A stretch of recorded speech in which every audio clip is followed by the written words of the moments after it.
Good morning, Sitaram, Assalamu alaikum to each and everyone. We are due to start at 11, so we run a little bit late. Please forgive us for that. Um, we would like to start the program this morning with the national anthem of the Republic of Trinidad and Tobago. Can you all please stand and welcome Anushka Dwarika, one of the many grandchildren, great-grandchildren of Soondrie and Dwarika, to perform on this occasion.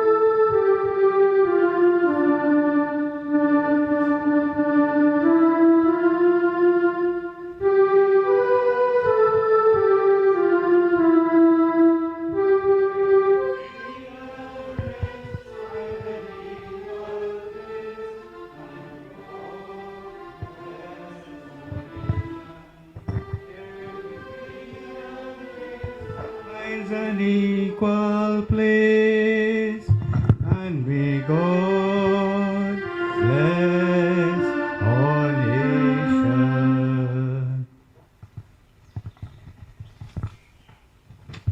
Okay, thank you very much, Anushka.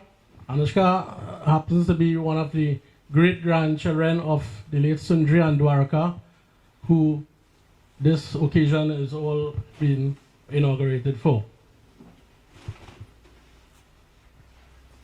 Next on the program, we would have our invocation by Mr. Anand Arjun, right here from the Gandhi village, Radhakrishna Mandir, followed by Imam Masood Mohammed of Debe Mosque and Miss Miri Jiwanlal of the Restoration Assembly. And finally, Padre Gumatberg of St. Dominic's RC Church Pinal. So I'll now welcome Mr. Anand Arjun of the Gandhi village, Radhakrishna Mandir, to do our opening invocation. Let us all join in prayer. Om, Om, Om. Shanno Mitro Shan Varuna, Shanno Bhavati Yama, Shanno Indro Brahaspati, Shanno Vishnu Yurokrama, Namo Brahmane Namashtivayo, Tvameva Pratyaksham Brahmasi, Tvameva Pratyaksham Brahma Vadishami, Ritam Vadishami, Satyam Vadishami, Tannamamavatu, Tadvaktaram Vatu, Avatu Mama, Avatu Vaktaram. Om Vasudeva Sutam Devam, Kansachanuramarganam, Devaki Paramanandam, Krishnam Vande Jagat Guru. O Heavenly Father, Divine Mother, beloved God, saints of all religion, we bow to you. May your love and wisdom shine on the sanctuary of our devotion, and may we be able to awaken your love in all hearts. Om Shanti, Shanti, Shanti. Hari Om.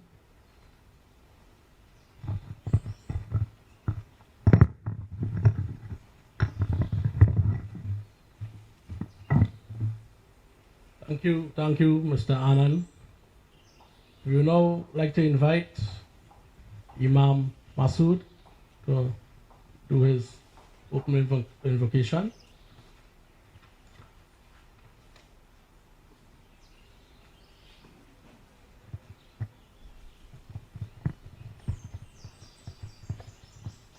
morning. Assalamu alaikum wa rahmatullahi wa barakatuh.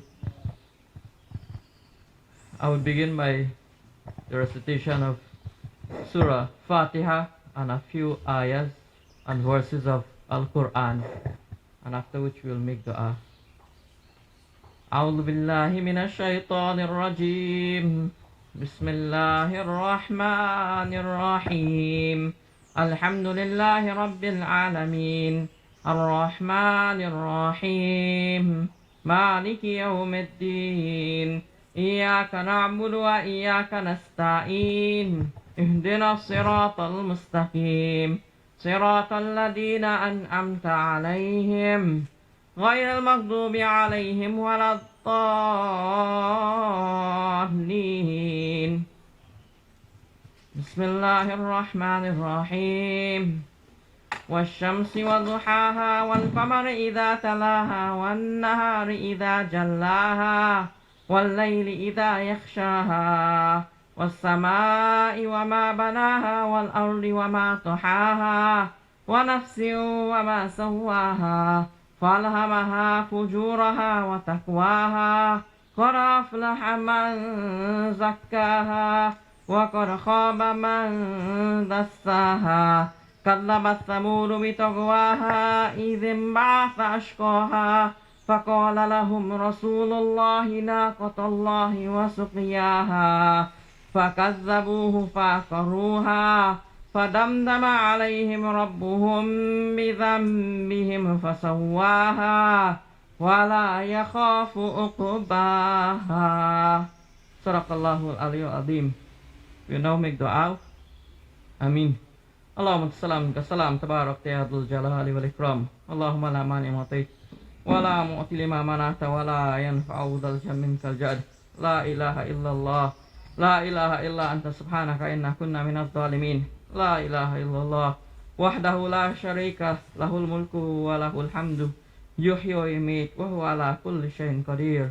Allahumma bika asbahna wa bika amsayna wa bika nahya wa bika namut wa ilaika nusyur. Allahumma ma amsa bi Allahumma ma asbaha bi ni'mah aw bi ahadin min khalqik faminka wahdak la syarika lak lakal hamdu wa lakas syukur.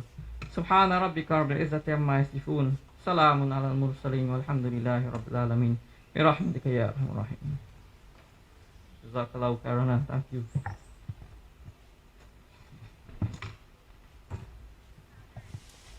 Thank you, Imam Masood, for your rendition.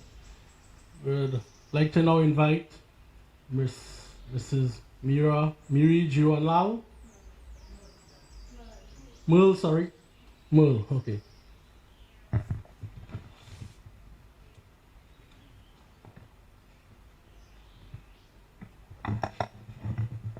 Good morning, all. Before we go into prayer, I would like to give a brief introduction. Ladies and gentlemen, boys and girls, members of the Penal Regional Corporation Council, Chairman Dr. Sami, members of Council, and members of other faiths, good morning. I stand here today on behalf of Restoration Ministry to give thanks to the Lord. Let us stand and go for a word of prayer, please.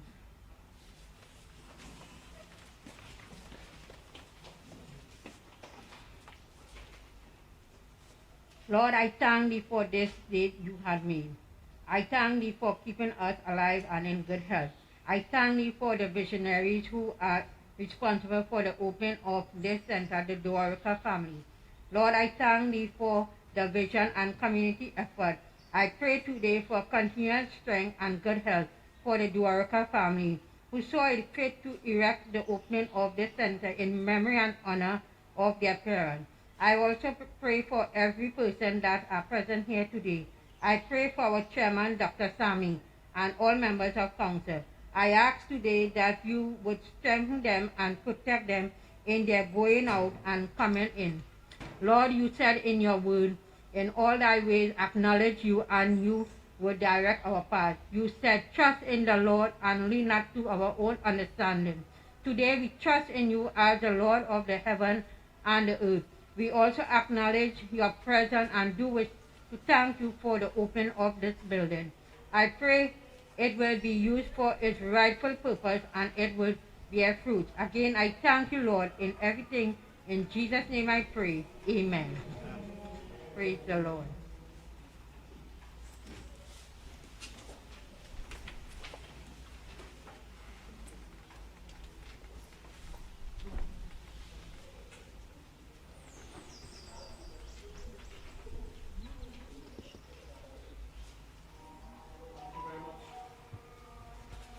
Thank you very much, Ms. Merle.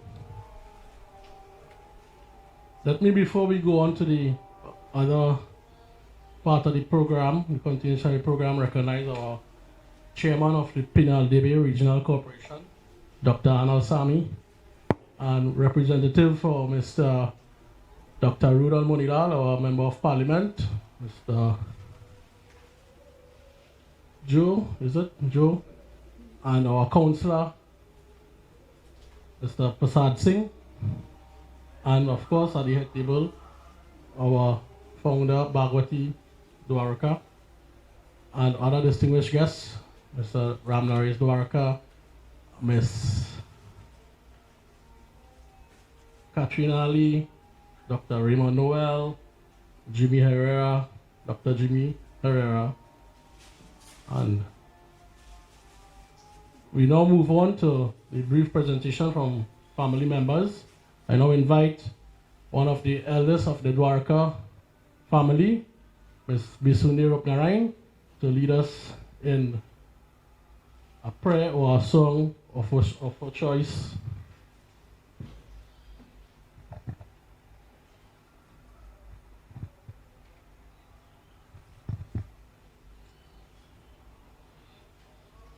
I will just offer small little prayers. Om, Om, Om, Om Gajananam Bhutaganadi Sevitam Kapita Jambo Palasara Bhakshitam Omasutam Shoka Vinash Karakam Namami Bhiganeshwar Pada Pankajam. O Ganesh Bhagwan, you are the remover of all obstacles. I beg your mercy, God, to shower all your blessing on this foundation. Let it be from strength to strength and keep it going in your best. Take away all the obstacles of the world. Don't allow it to become here. Thank you, God.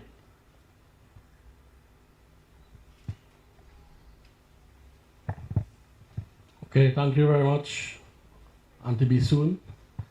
We will now move on to another senior member of the Dwarika family, one of the elderlies as well, Miss Auntie Chano Ramdani, to do her presentation. Thank you. Namaste everyone.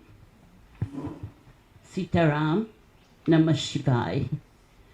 I would just like to say a few words on behalf of me and my family that I am so happy and proud to be a part of this,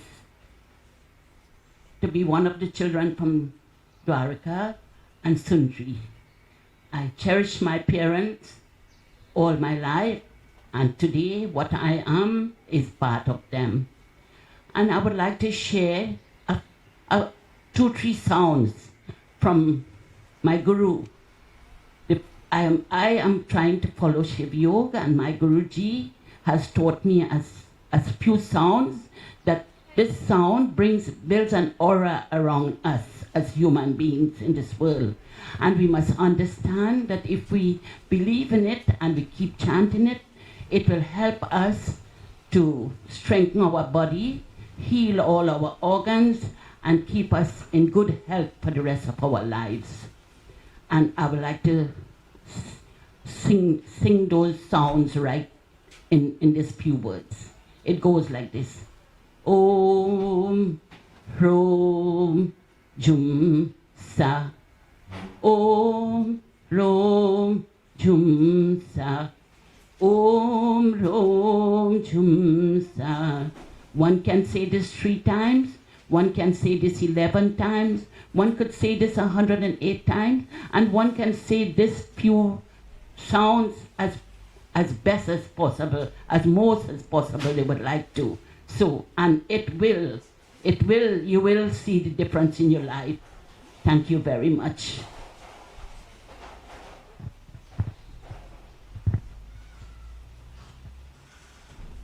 Okay, thank you very much, Andy Chano.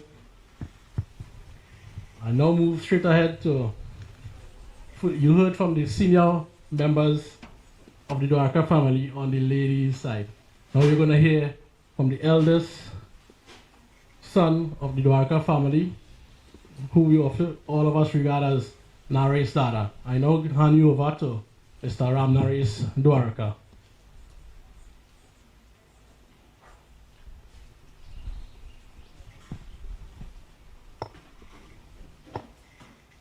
Thank you very much, Mr. Master of Ceremonies, Rajesh Dwarika.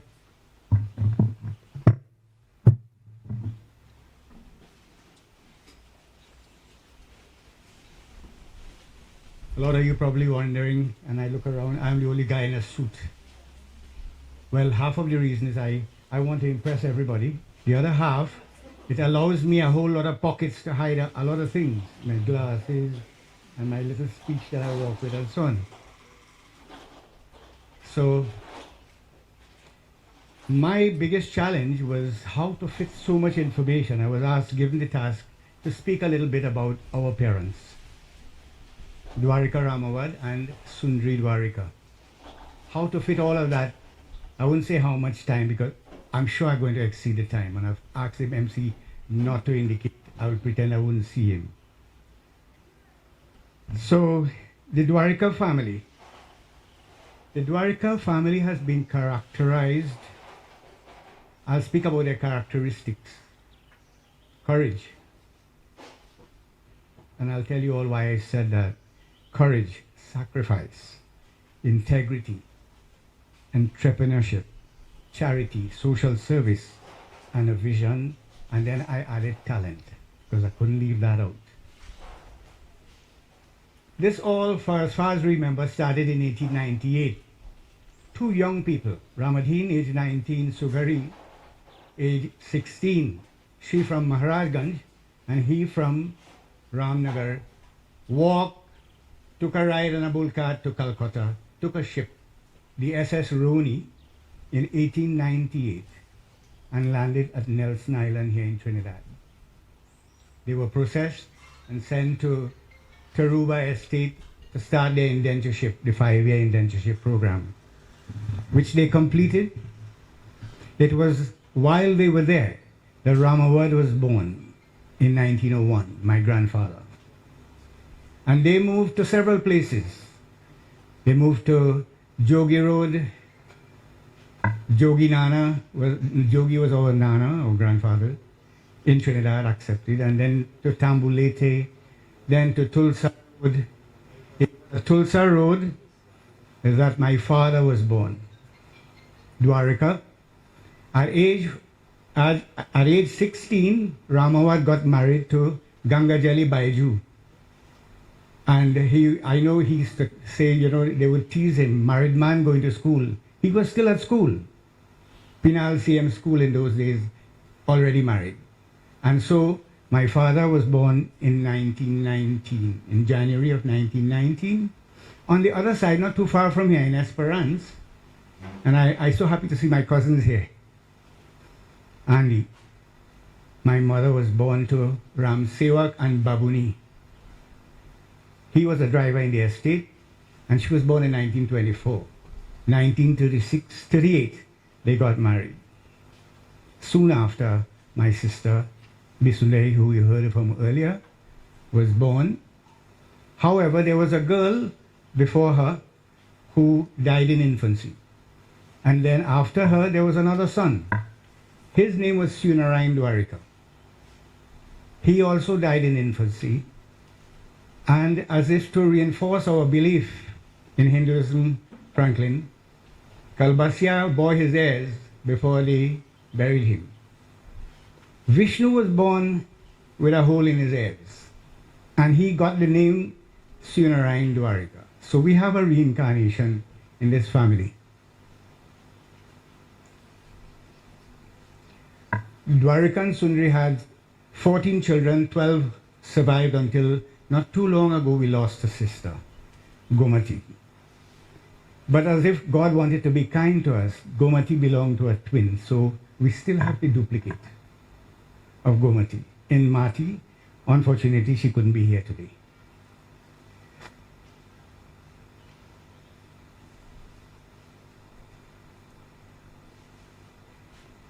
Coming back to the qualities I identified, integrity. Some of the things, and my siblings can recall this, especially the older ones. In our family, we believe if you don't stand for something, you're going to fall for everything.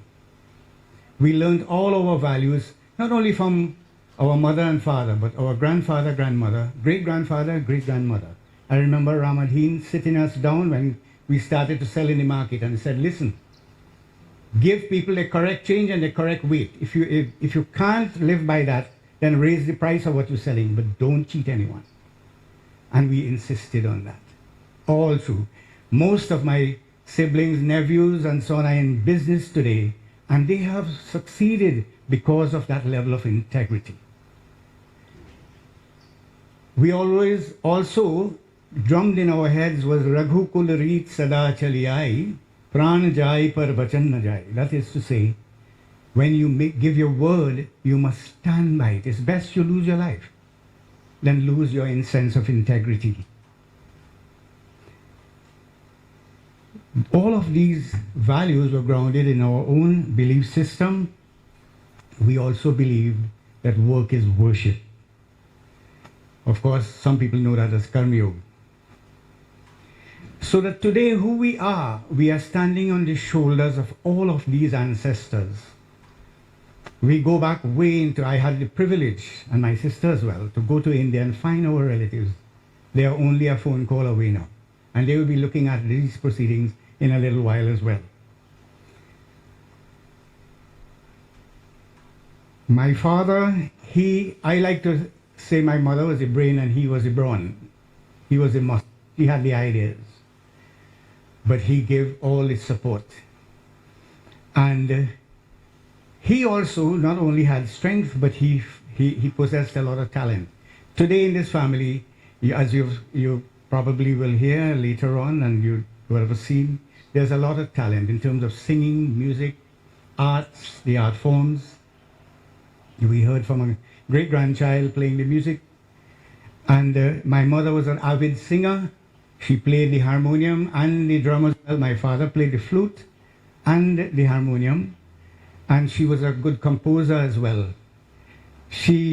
Actually, the story I spoke about my ancestors earlier on, coming from India, she captured it in song.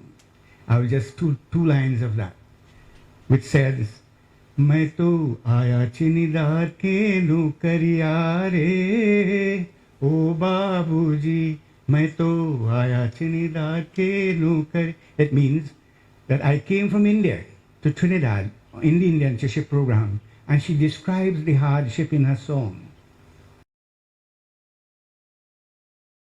That how the people in charge would curse your mother and all of that because they wanted the cane thrashed properly, and all the humility that people suffered. And then she also composed a song which I like to use because I speak in a program on alcoholism and drug addiction, and this one is दारू का पीना छोड़ दो तुम भारत देश के लाले. You come from a great tradition. You came from a great orientation. Please stay away from rum drinking. Those were some of her. She sang many songs. Now, just take a minute and realize it took a lot of pioneering spirit, a lot of courage for people to just pick up from India, leave their home, come to a strange land they were not aware of. There was no phone, television in those days, WhatsApp and all of that. And to risk it all to start a life here and to stick with it. So that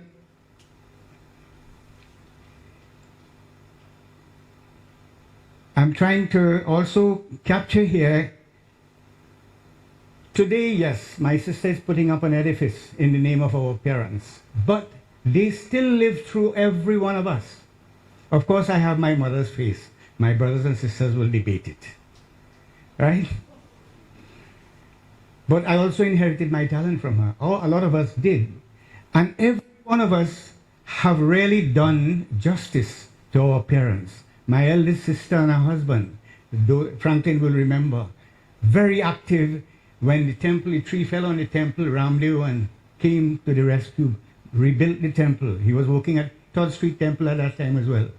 He has given an entire property to the Chinmaya Mission. So has my sister here as well.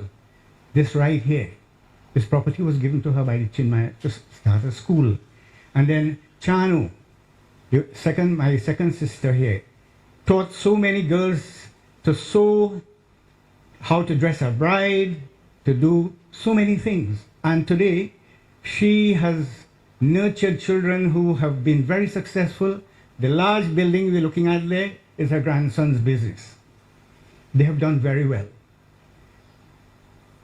Bisun also is in the supermarket grocery business. You all will know that. And then we have my twin sisters, Gomati, who died. And I just want us to recall, Gomati will always be remembered when Sirambulu could not get anyone to stand security to build the Hare Krishna temple. Goma went and signed and said, I will take responsibility. And that is today, the Hare Krishna Mandir is there. The Hare Krishna, Hare Rama Mandir is there. And the same week that she passed, there was a family in Barakpur that had suffered, their house got burned down. The day before she passed away, she had sent money to help that family. That's the kind of person Goma was. Marty is in Florida. I know her friend is here. She, of course, could recount the kind of social services Marty is involved in Florida with the temple and the heritage movement. Hollis makes all these artifacts and carries it every year to show the diaspora, this is what we have. The jata and all those things that we use. And then, of course, come to me. I haven't done very much yet. But after me, 5 years later, I really postponed Bhanu's coming because I continued to be breastfed and my mother could not get pregnant. For 5 years, she nursed me. And then she came. You all don't know this. She was pronounced dead and she was under 1 year old. She had stopped breathing. They rushed her to the hospital. She's alive today. She's a miracle.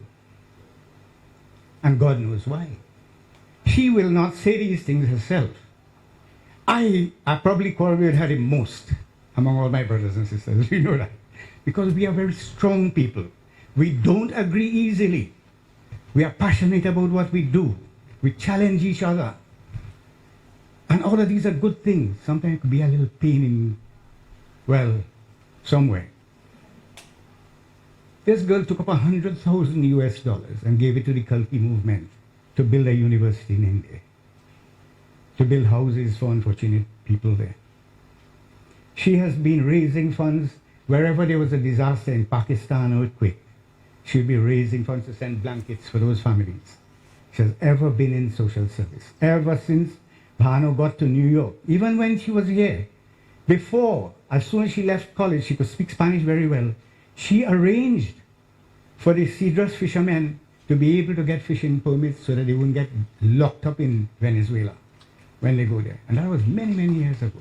In fact, the people in Venezuela decided to steal her from us. Rather than send their children here to be taught by her, they said it's so easy to bring her over there. And so she went to Venezuela to be of service to that community. And then she went to New York and struggled. In those days, we didn't have much money. And earlier I spoke about charity. Which mother here would take up 2 of the children and give it to another sister because that sister did not have children to fill the void? And I know Andy know what I'm talking about because his sister also went. The other cousin. It was a big sacrifice for this family, but a bigger sacrifice for her. I would cry every time she had to go back when she came for holidays. And maybe that's one of the reasons she wants to give back. So some of those difficulties could be relieved.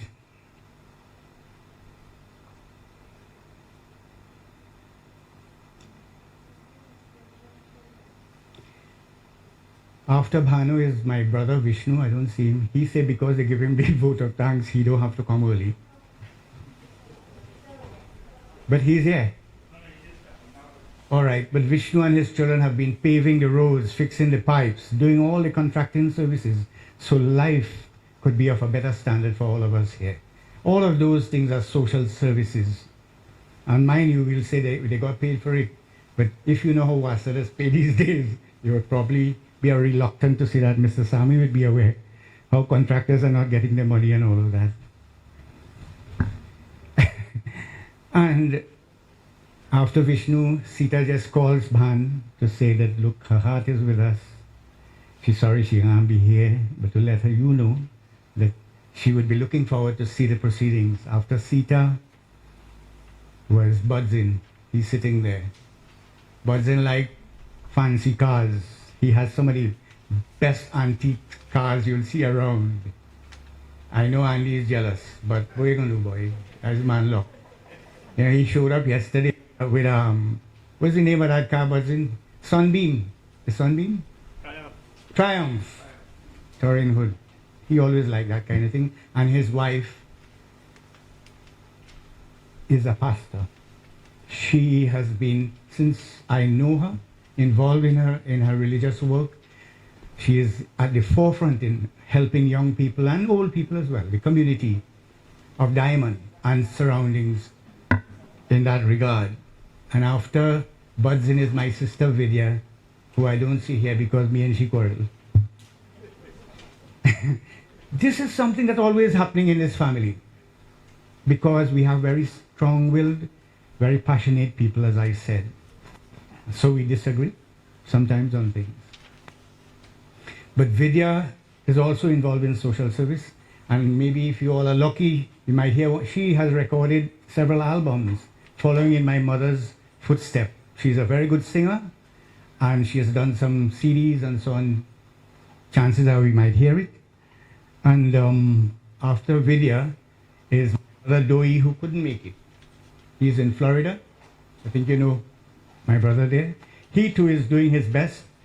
He's a businessman, very busy. He's always here. He was here just a few weeks ago, and I suppose that's why he can't come back. And the COVID is not helping. And then I have my sister from New York, the Dolly, sitting right there, Ramona. Ramona, I consider as if she were my own daughter. She and Glenn, her husband, have been able to come here. Glenn carries these children, make sure they reach the school every day. You know, he's dedicated to that, and she works at the hospital, facilitating a lot of families to get care for themselves and so on. She also holds a very senior position. You all will hear from her a little while later. That takes care of all the family members, past and present here.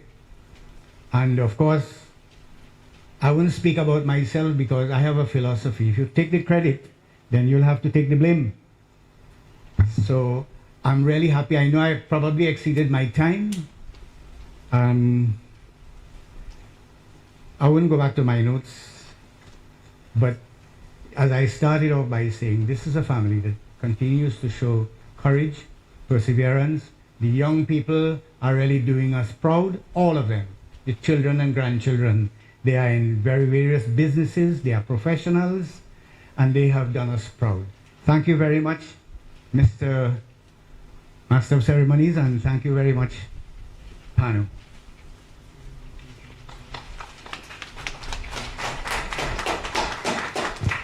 Now I have the responsibility of introducing my sister.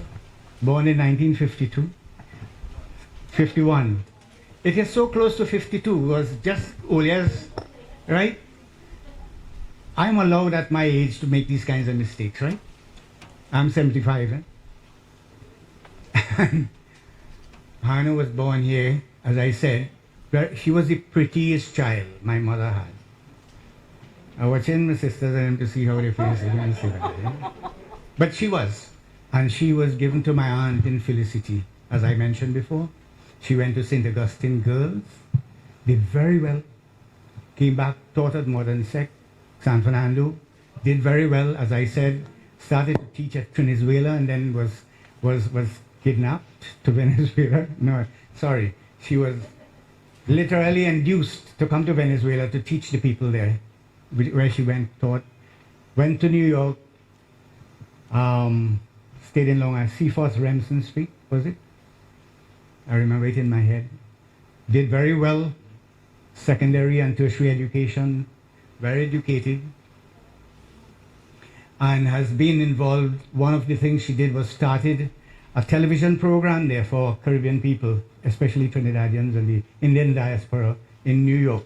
Some of you, I'm sure, are familiar with that. I know Dr. Vishnu Bisram was mentioning that. And then I am so happy. I had been encouraging her for years, come to Trinidad and settle. You didn't do such bad karma like Ramona to have to go and live in a deep freeze all the time. And she looks like she's liking it. She's settled here and she had a vision, has always had a vision to do things like this. And sometimes I feel blown when she, but this is her vision. And we are here to support her today, and I want to ask Bhanu now to come and to tell you the rest about this center, what it is about, and what she intends to do with it. Welcome, Bhanu. Thank you, ladies and gentlemen. I have a little bit of a challenge with my left knee this morning. So with your forgiveness, I'll present from where I'm seated. So, good morning. Muy buenos días para mi familia venezolana. Un abrazo especial. Bienvenidos. Assalamu alaikum, Sitaram, Namah Shivaya, as I know my sister would like to hear me say all of the greetings. Today I am going to breach protocol to some extent. I know we have the former Speaker of the House who likes protocol, but I would like to, normally the vote of thanks would come at the very end of a program. Today I find it very, very critical to express my appreciation and my gratitude. One of my teachers actually said, this multiplies. The more you say thank you, the more you receive, the more it becomes extended. So I want to start with thank you, because I have to say, as councillor sitting next to me said a few moments ago, my God, you look different today, and the place looks different. 2 weeks ago, it was incredibly difficult. 2 weeks ago, the place was with the road in a mess, and the grounds and the crunch was so tough. And people like this young lady on the side, Naila Khan, brought with colleagues and friends from her networking group a team. Now, I know I did not follow the protocol by naming, which I will get to in a second. But they have actually transformed. My sister-in-law sitting there, Faye Dwarika, the MC's wife, Sherry Ann Dwarika, who's never in the front, who is always somewhere working. These are the people, ladies and gentlemen, I have to say, this would not have been possible. And there's a long list of people still that I have to name.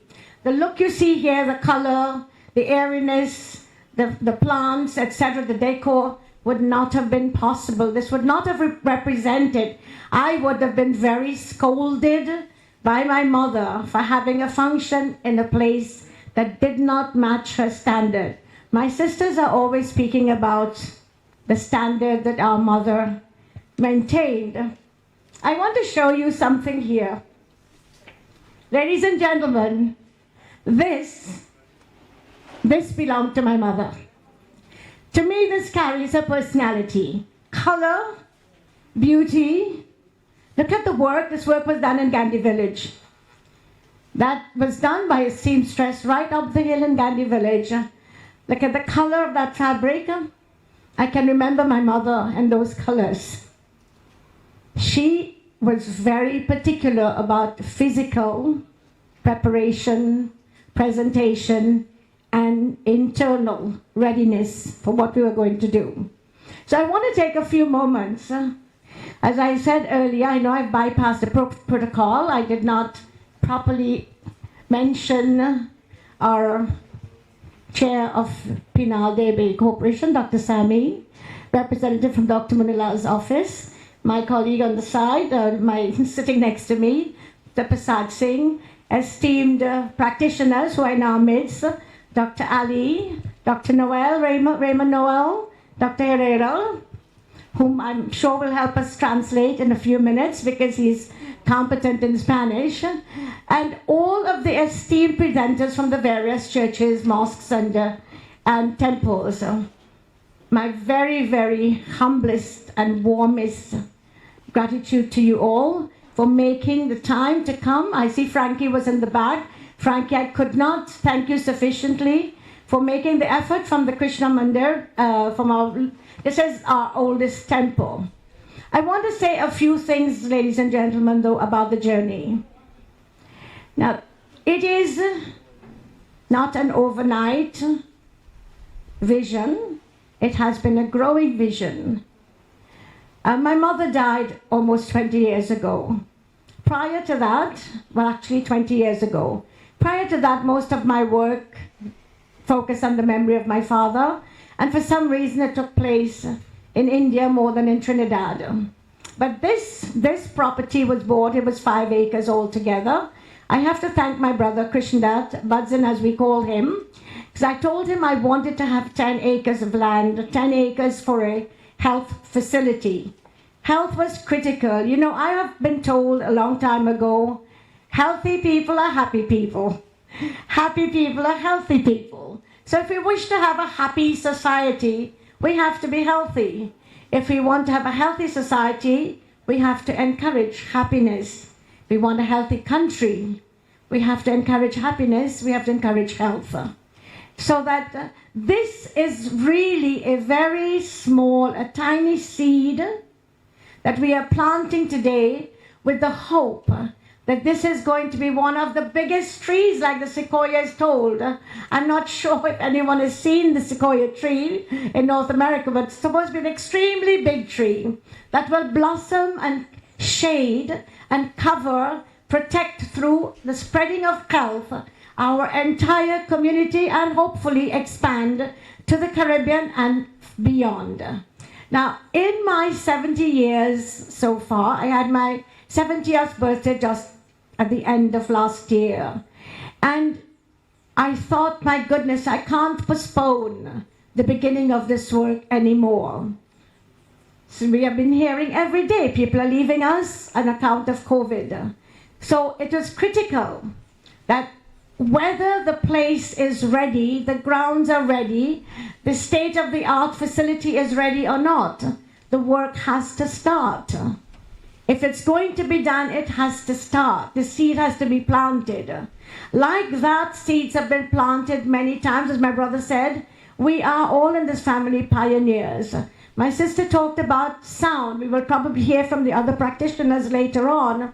The value of sound and vibration in people's health. We have done seminars, 2-day seminars. I have to thank my brother Vishnu at the back, all the family members. I can't always name, you know, we are a group of 12. So I'm going to just keep it as a summarized.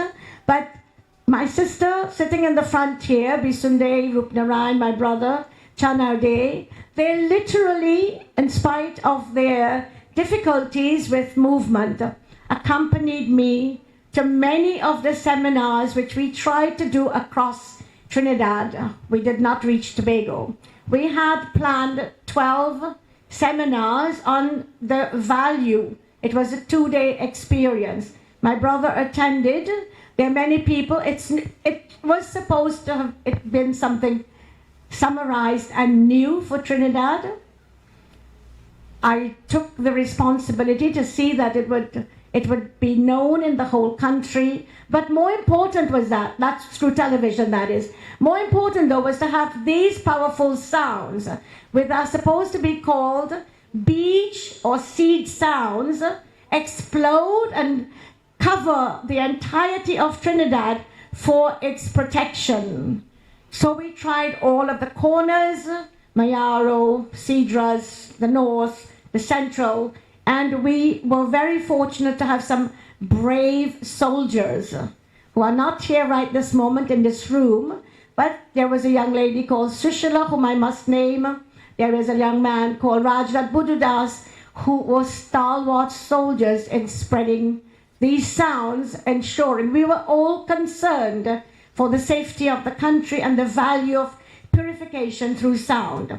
I would like to add at the same time, as we talk about purification through sound, that it is critical that we do not dismiss by the sound or by the name as something that belongs to a particular religion and stay away from it. If anyone has heard the sound, and I'm sure the other practitioners will probably speak more about this, if you've heard the sound Om, not just hear the sound, but if you read up and find all that happens, the vibrations of the body during the enunciation or the repetition of those sounds, you will then understand why it has nothing to do with religion but the well-being of the human being. As we were talking earlier about preparing for a country and the readiness of this for the safety and health of a country, many of you may not know, 11 leaders from Trinidad had the advantage or had scholarships to South India, which was also about energy and sound. This was training in energy and sound. Almost automatic, they would return, or they returned to Trinidad like light bulbs. You had to do nothing. You don't see anything coming out of them, but it is like turning on a switch. They were there, they have been trained, and they have been blessed. They have gotten special gifts to assist the country. This was at the time when kidnapping was intense in Trinidad. So this training was offered as a gift to Trinidad, lobbied by, I don't want to name myself, but I could have. My brother talked about the donations in Trinidad, but it's not the donation. It's the affiliation with what was happening. The affiliation with the university that took care of 100 villages in South India. I needed to know the technique. I wanted to understand how they do it, how it transformed, because I did visit those transformed villages. We saw how with very, very little funds, $2,500 US, could make not one, but 2 houses for 2 families complete in South India. $2,500 US. Now, many villages got education centers, medical centers, etc. I started to talk earlier about the family members. I would cut it briefly, but I must mention a few other things because there is so much, as my brother said earlier, the selection of what to say in the interest, of time. I do want to share all of what I have seen abroad and all of what I know and all of the networking that is possible. I want to bring it to this village because I'm very vested. My roots are here, our navel string is here, not just in this village, but Trinidad is very important, the world is very important, but we start where we are, and I have to say, COVID gave me the gift. It's a strange thing to say, that COVID has taken many lives, but COVID gave me the gift of a long-term stay in Trinidad, which I had never had as an adult. My brother's throat cracked before when he talked about our separation. He comes just before me, and though 5 years younger, he has been a great mentor to me. Every book he read and hid under the pillow, I followed him, read them, and put them back under the pillow. I wished I had all the talents he had, but he always had to stand up if I had a problem. I would say, Naris, you have to talk to Papa. You have to talk to Mama. I don't want to go back. You have to do something until finally I no longer lived away from the family and I came back home. It was primarily his doing. He had to guarantee it. But again, we must not overlook everything happens in our life for a great purpose. I would not have been as strong, I don't think. I would not have been as prepared. I would not be so independent had I had not had that experience.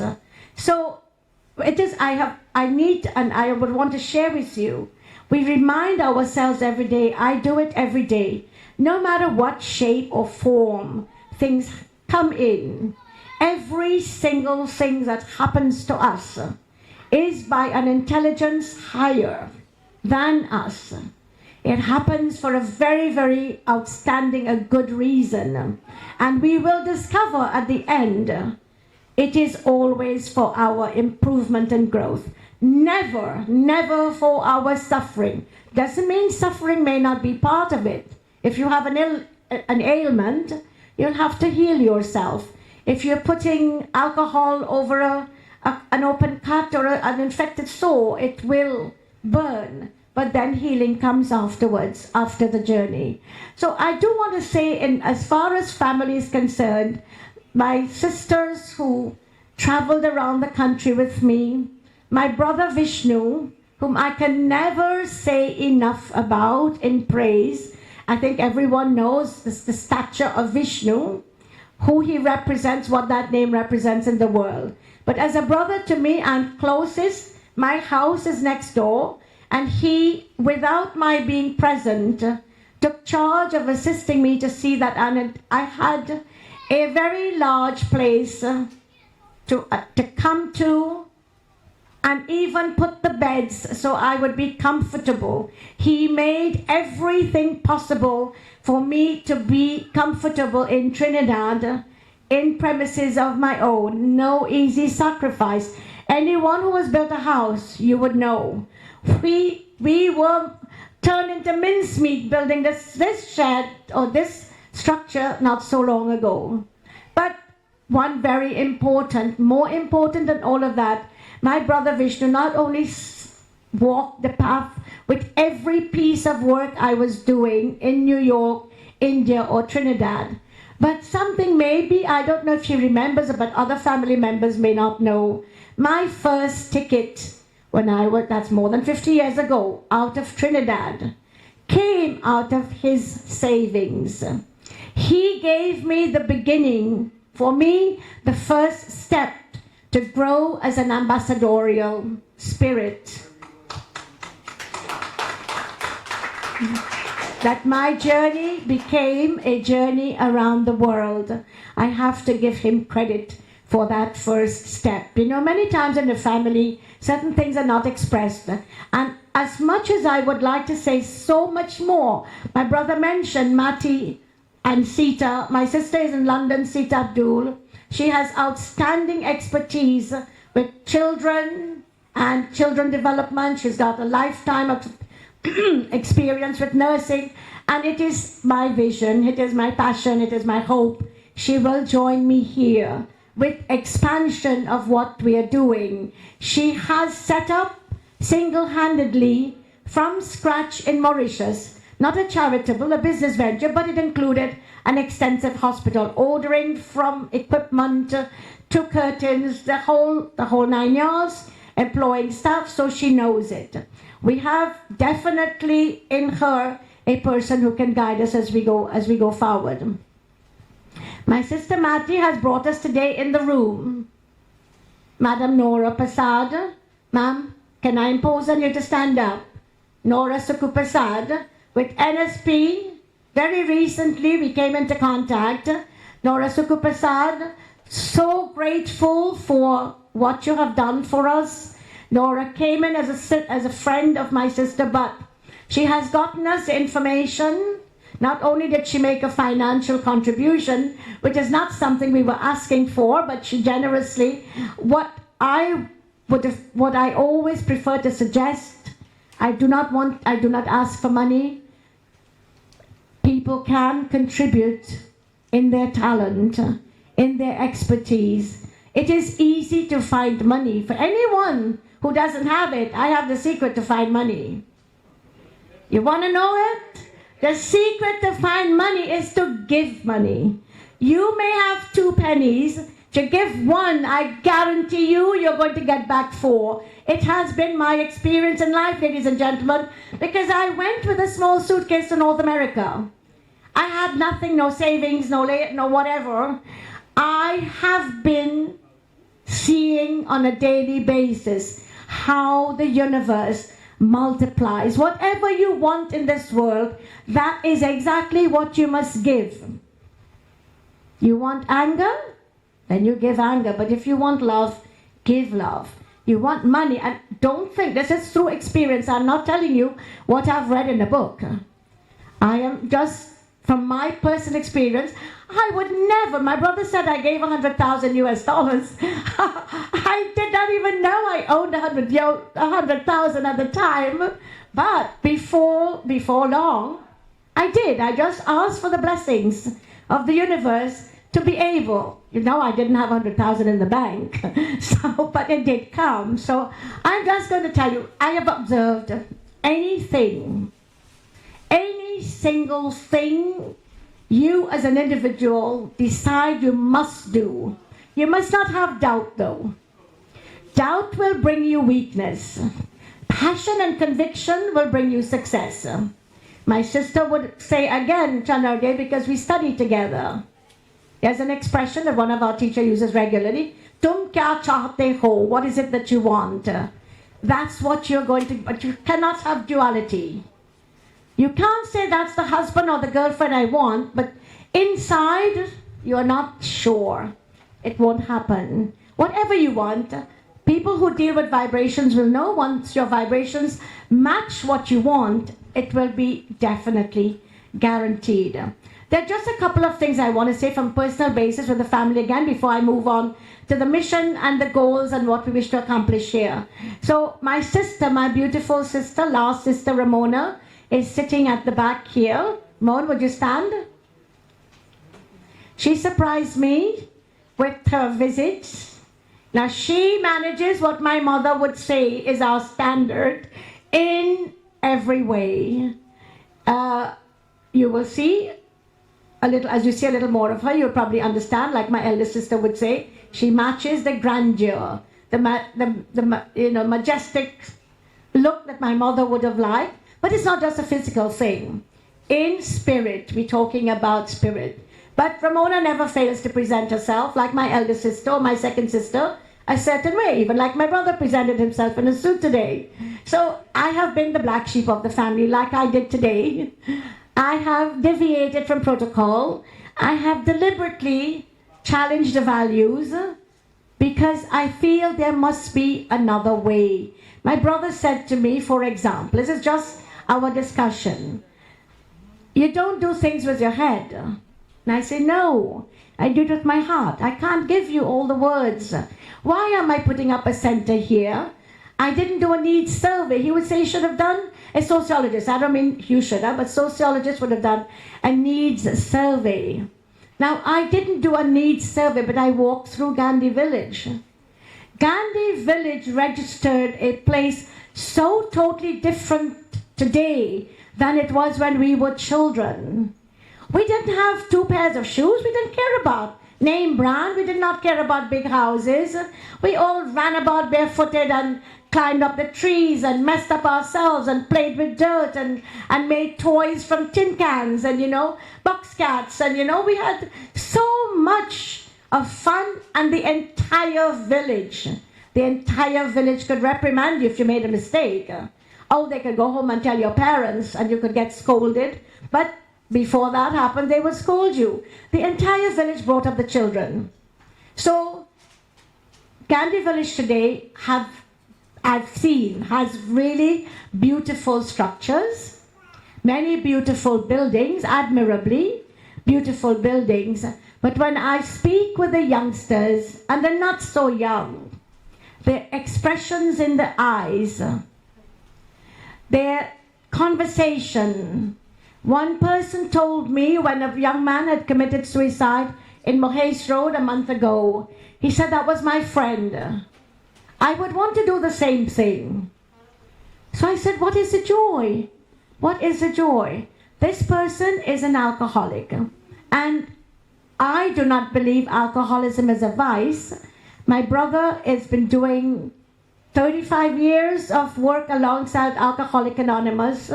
I would love, as I would repeat later on, that this space be used for everything that is health encouraging, health inducing, health supporting. So the village, my observation, I did not use a sheet with names or stuff, but I looked at I go to greet everyone. I remember from my childhood days, it's no longer the same, they're not the same. My youngest brother, I spoke about my youngest sister, but my youngest brother, who always come to functions of the family every time, has just had a trip out, so could not return. But I have to say, his fervent support and wish would be that this structure become a state-of-the-art facility. Only then will he be happy that we have matched what our parents deserve. So I am looking forward, ladies and gentlemen, to all of you joining hands with me, please. Please come freely. You are the community, you are my brothers and sisters locally. As everyone says, my brother always says as well, we are all one family. The whole world is the whole entire world is one family. We will discover this. The entire world is related. We are all connected. So brother by blood, sister by blood, person by blood is one way of looking at relations, but another way is to look at the larger picture and working together to keep the world a healthier place. What have we been experiencing recently? Now I know I will hope that there will be other opportunities to say more and to share more about what I know from my personal experience. I'm going to shift the banner now to two more points that I need to mention. In the course of my travels, I have seen in Delhi the Jain Center, where there's a lot of research that's going on. I saw very simple methods, like an acupressure track that does not cost very much money to put up. I saw stroke patients walking in the mornings, exercising on the acupressure track, just with stones touching the bottom of their feet. And I think everyone who is in the health field would know, and others, you must have seen everyone, the mothers rubbing the father's feet at night. You have seen the massages at the end of the day. Whether you know reflexology or not, there are pressure points at the bottom of the feet. So this is just a simple set of rocks set up in a particular way. But anyway, the Jain Center of Delhi made a very important impact on my life, and I wanted to bring that type of work to Trinidad. I also want to bring the type of work that I've seen at some of the monasteries in South and churches in South India, in Kerala.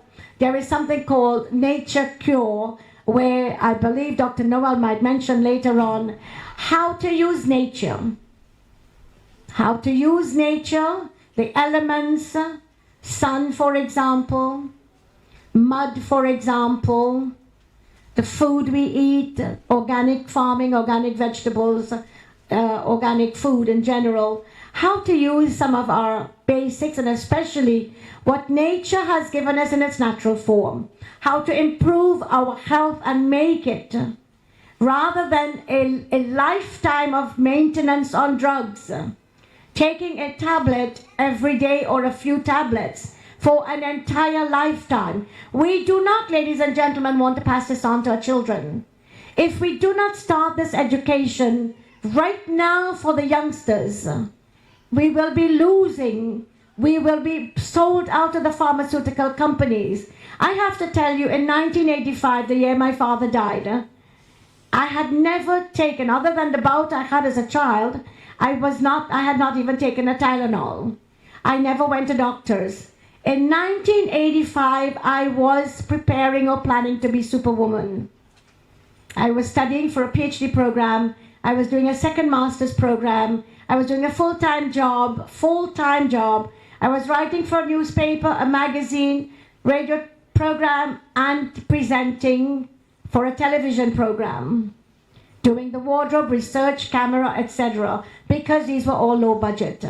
Anyway, I know I will have to pay attention to the time. Very quickly to say though, that year for the first time, I was diagnosed with what was called asthma. I was like this. If I had been smart, I would have think that's exhaustion and just back off everything and rest. But I got scared and I went to a doctor who said, you're asthmatic. Gave me 35, a bunch of prednisone tablets to take twice a day. Going from 0 medication to prednisone. I started having palpitations. I was flat on the couch. Now, I quickly went to read up on what is prednisone because I have to say I'm totally unfamiliar with medication and I don't even give it to my children. Lemon, honey, these kinds of things we use on an active basis. But my doctor told me at that time, by giving me, well, of course, I jumped off prednisone, which is dangerous. You just don't discontinue dangerous prednisone suddenly. But my doctor told me I have to take a pump every 4 hours, whether I need it or don't. I was supposed to be, so I became dependent on Ventolin. Now this was 1985. I have traveled the world looking for the cure for asthma. All of my research around the world.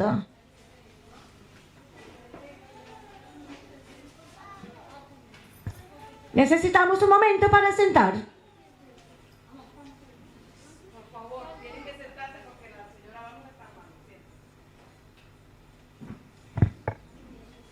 Gracias, Emiris. Just to finish up, I'm saying how it is now 2022, and I started in 1985, ladies and gentlemen. Imagine how much money I've given to the pharmaceutical company because I have it in my bag right now. I have Ventolin in my bag right now, and truly I would have to consider myself an addict. The doctor has created in me a dependency because I was supposed to keep taking every 4 hours no matter what my condition. So anyway, from then to today, things have changed significantly. I was never hospitalized, but it took me into a journey of instruction.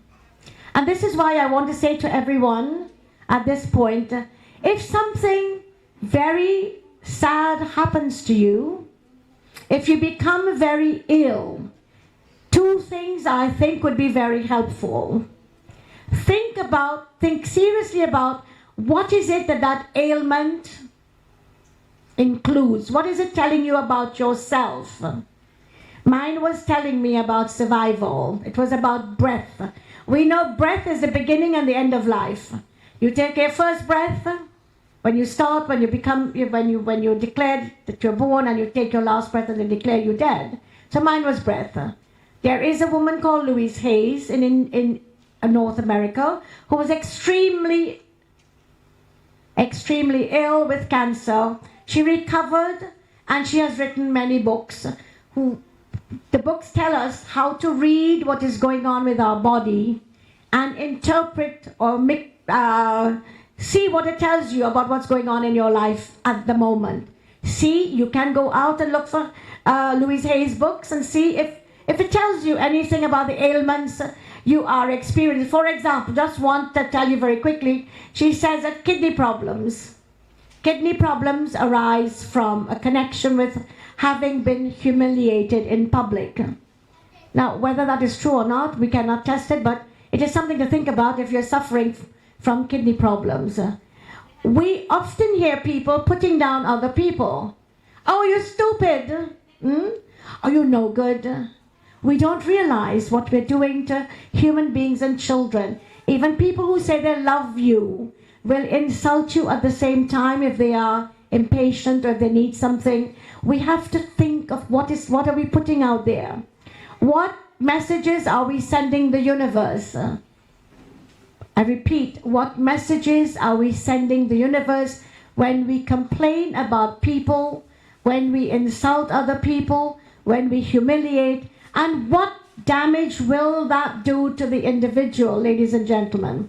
So I want to taper off because I know I can go on, and unfortunately no one told me about the time at which I wasn't looking, but there are two important things that have to be said. One is, what do we want to have happen here? What is the mission of this place? One important mission, and I hope all of the practitioners who are here today will assist me, because I know I met Dr. Ali sitting in the front seat many years ago at Diwali Nagar, and we talked about her practice, and I did tell her then, I would like to do this in Devi. Will you assist me? And she promptly did with very short notice, and has assisted me to meet with other outstanding, very well qualified practitioners. So what can I ask of you attending today, and anyone you know? What can I suggest to you? Any agency, any person, anything you know about health, anything you think this space can provide. My goal, ladies and gentlemen, is not to charge for any service here. I will have to figure that out, how that's going to happen. There should be no poor person coming here and be turned back. I am, no matter what it takes, going to look for a way to serve the population without a fee. Of course, somebody has to pay for it. We will find out who will pay for it. But that would be my job to do. No one who is ailing, of course, who is poor, that's another part of it. I don't mean poor in spirit, poor financially. I would have liked to have every single person come through here, get some attention. You know, there is a very large teaching hospital in Chennai, South India, where there is an entire floor that is dedicated to all kinds of alternative practices, hot stone therapy, iridology, noni, Ayurveda, acupressure. There's a long list of alternative medical therapies. Anyone from any part of the world in Chennai can walk into that hospital and get served by a doctor, get attended, get a massage, get acupressure done on the body, and for free, without a fee. They do not ask you what country you come from. This is an entire huge floor, like, more than 5 acres. It looks like it was about 5 acres of space. It is another dream of mine, ladies and gentlemen, and I know it can happen. I know it can happen that the rest of the space here till the end there can be treatment facilities that will bring health, that will foster, that will bring a healthy Trinidad and Tobago. I know it can. With all of you, please do not forget the conversation today. Do not forget that we need to have a healthy country. We need to have a healthy society. It's only the mentally deficient who go out and commit crimes. People say it is also the poor, but no. I think, and I'm not an expert, sorry if I'm offending anyone, but it is the mentally deficient who would go out and commit crimes. So, two important goals here. We can call it part of the mission statement. I have about 6 listed, but I would like to mention only 2 right now. To create a drugless environment. Drugless meaning the ones that are chemically put together, tablets. Many people cannot start their day without a couple of tablets or painkillers. Ladies and gentlemen, I overlooked a very important thing as I started this morning, which happens probably all of the time. The handsome young man sitting in that blue shirt with the telephone in his hand. This is someone, I say tablets and I point This is my husband, Shakil Jaz, whom I had on my notes to introduce first and foremost on the program. But he never sits at the front. He is always making sure all of my projects are successful without ever taking the microphone or without ever standing up at the front, but always getting the project done. So I would like to recognize or have you, because Trinidad does not know my husband. Even the members of Gandhi Village, many people would not have known my husband because I'm usually just here. He has just retired after having a massive vehicular accident. As I said, tablets, I recall, I connected. He has to take a handful of tablets in the morning and in the evening. My goal is also going to be, this was never the situation in the past. So anyway, coming back to the two mission statements that I would like to share with you, that we will move to a drugless community or society. That is one. The second one, to use all of what nature has provided. That means organic farming, and my brother is very good at that. To use all that nature has provided to keep us, as is done in South India, as I mentioned earlier, mud, food, beverages, oils, especially using food as medicine. So I would want us to close by, oh, I am sorry, I realize I have overlooked a few names as I looked around. The beauty of the space, I mentioned some of the people who put the beauty together, but there are a couple of companies that came in at very, very short notice. All of the decor, pretty much the green that you see around, was loaned to the function by Centrascape Garden Center of Mid-Center Mall, Chaguanas. Mr. Baliram Bihari, and I thank Dr. Munilal for putting me in touch with him, that he responded very warmly, very kind soul who has generously offered his time and staff to come and do much of what is here. Of course, it was enhanced by our team, Faye Dwarika and Sherry, as I mentioned earlier. I'm sure as I close, I would have overlooked perhaps a few names. You will forgive me if I, MTV, who sent their staff, with Mr. Philip on the side there. I have to mention Narayan Singh, one of my brothers from New York, whom I had intended to speak about earlier on. I mean, considered brother from New York, who has been there from the time I started my work in New York City in 1985, who has always been an active supporter.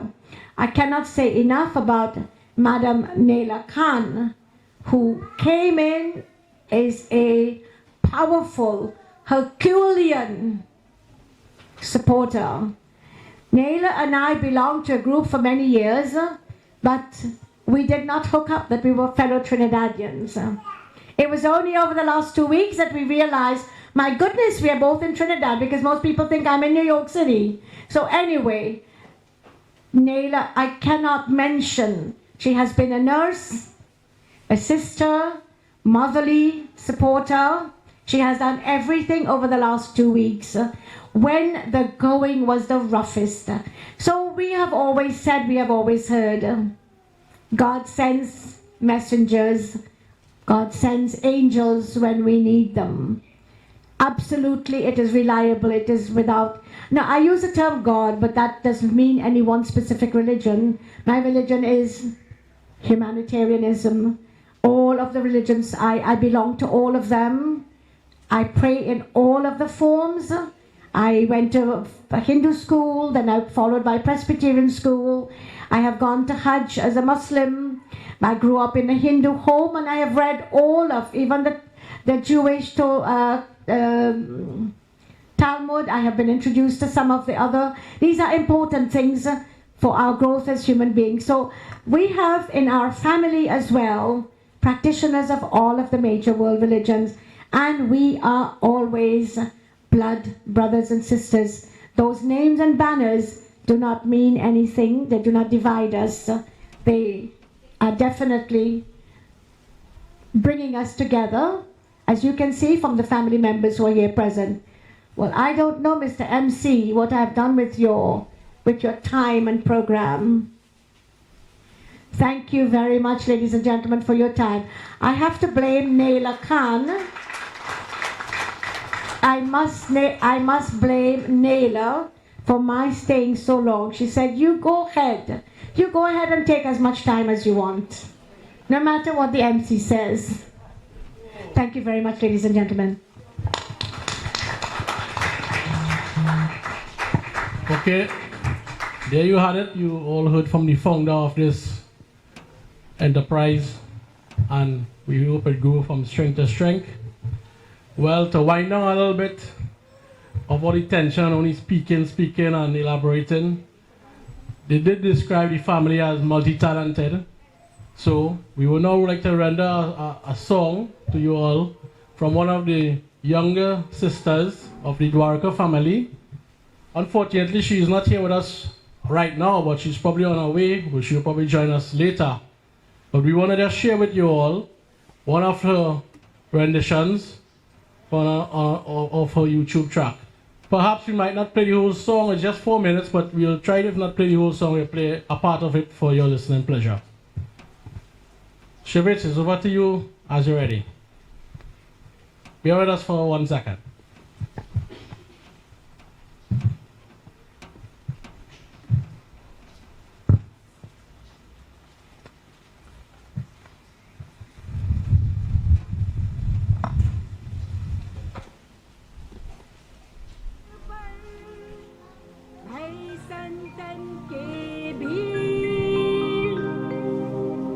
Tulsidas प्रभु चंदन रगड़े तिलक देत रघुवीर. On the banks of the Yamuna river, meeting of saints and sages, Tulsidas writing Ramayan, glorifying the name of Raghuveer. More naino mera ras chhai rahi, more naino mera ras chhai rahi, o छिपाई रही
Okay, ladies and gentlemen, so you just heard that beautiful rendition from one of the younger Dwarika ladies, Miss Vidya Dwarika. Hopefully she'll be here with us shortly. Now, as that rendition was playing, I could have felt some vibrations of my Aji and Aja and the blessings that come from them. I could have felt some blessings coming along there onto this forum right now. Because for those of you who had known my Aji, she was a very talented singer. Whatever the occasion is, she used to always have an appropriate song for that occasion. And if I go to elaborate more on her and my Aja, well then perhaps I would take more time than my Auntie Bano. So, to keep the program running, so we want to keep running time smoothly. We don't have a back schedule, a late start, but we're moving on with the next agenda on the program. And this is a message from Dr. Vishnu Bishram, who she earlier described from New York. He's an activist and a media personality and an actor poll star for those of you who's not familiar with him, because he hails in New York. And to bring you his message, we also have one of our Dwarika member family who is from New York. So I will now invite one of the younger sisters in the Dwarika family, the baby sister. This would be Mrs. Ramona Ramdas.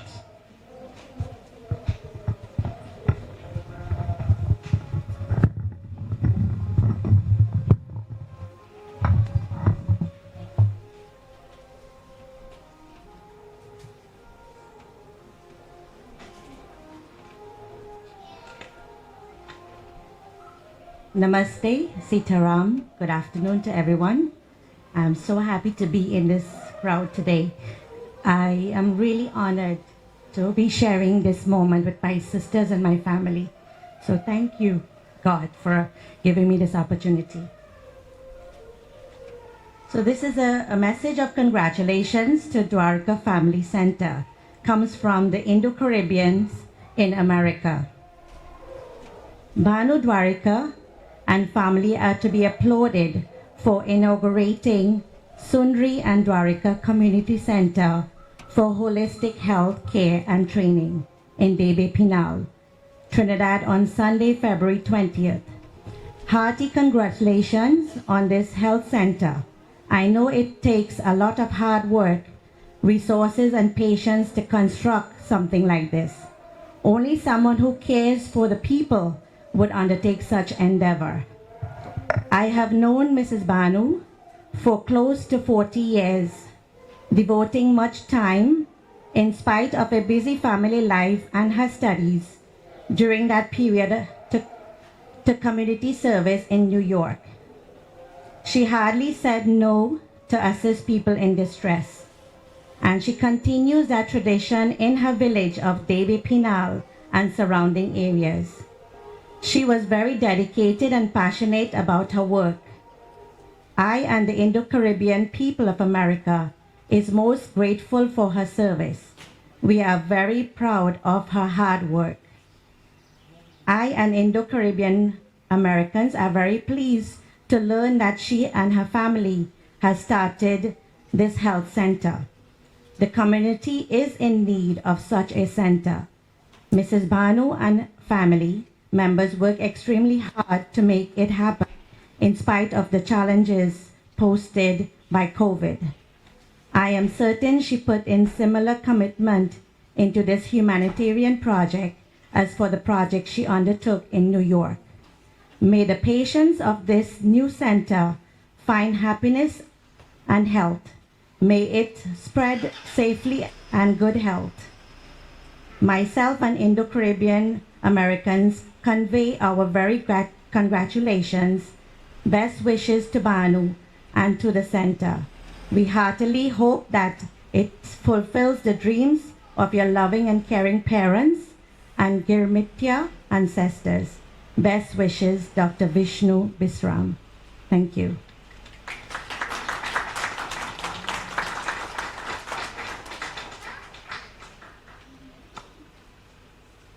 So we could already see this organization has international ties from New York to, probably we'll get messages. I heard we got messages from London, Mauritius, India. So already we done making international status.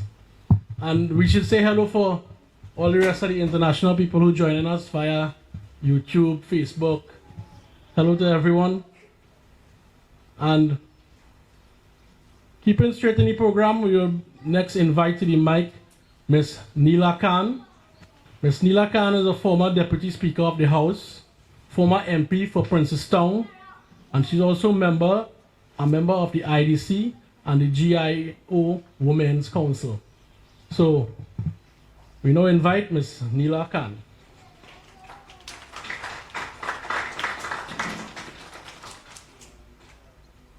Thank you very much, Mr. Chairman. As you would have heard and you would have observed in all the contributions made before, but before I go further, Chairman, I just want to say that all protocols observed. There is so much to say about the lady who you have heard from a moment ago. For you will realize after reading some of the greetings coming from internationally that Mrs. Banu Dwarika is not just a Trinbagonian, but she belonged to the international world. Today I want to ask you to give her a lusty round of applause. She is well-deserving, committed, and hardworking. Mrs. Banu, you are indeed a gem. And with saying that, and in keeping with the trend, my lady, I just want to let you know that these documents before me are congratulations from the organization to which you and I belong. And there are just a few of them. I had to praise them to bring them down into smaller greetings. So I will start with Mr. Lal Motwani, Executive Trustee of Gopio, Global Organization of People of Indian Origin. He is the Executive Trustee of Gopio Foundation International and Chairman of Gopio, New York. And it reads as follows. It is with a deep sense of happiness that I recognize once more the outstanding contribution to society by my friend and colleague from Gopio, Mrs. Banu Dwarika.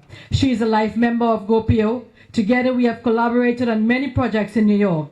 She has also proven herself as a dedicated worker aiming at excellence and efficiency.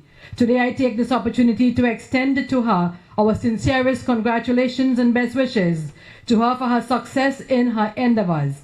We do look forward to the day when the Soondrie and Dwarika Community Health Center will be contributing powerfully to the health and well-being of the citizens of Trinidad and Tobago. And like I said, it is respectfully Lal Motwani, Executive Trustee of Gopio Foundation Internationally. And then I have another greeting here as well, madam. And this one is from Rav Dev Esquire, leader ROAR, which is RAW, former member of parliament in Guyana, Siva Guyana, consultant, Time Magazine's Group of Guyana. He says, Mrs. Banu, I have known you since 1985, when she has been pioneering activists in the growing Indo-Caribbean community in Queens, New York. Banu blazed a trail in so many areas. And I want to say today, indeed, Banu, our dear sister, is definitely a trailblazer, as you can see today. She blazed a trail in broadcasting, community organizing, Indo-Caribbean Federation, Gopio, etc. I want to wish her all the best and every success in her community center activities and initiative.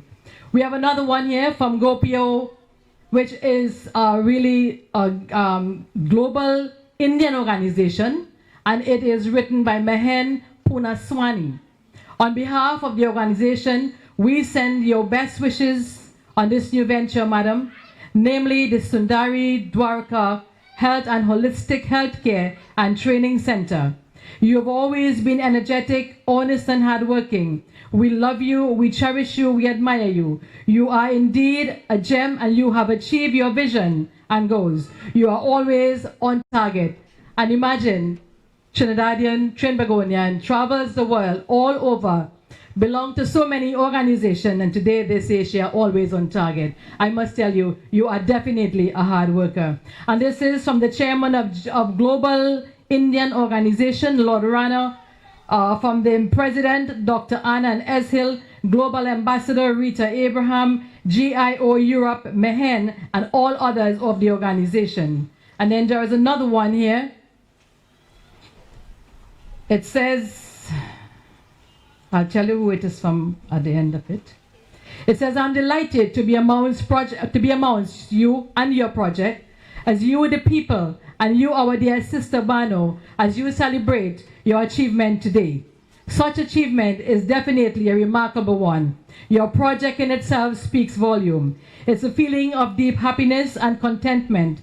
Mrs. Bano, you are a woman whose vision, experience, time, talent, skills, and yearning have left an indelible mark amongst people where you go.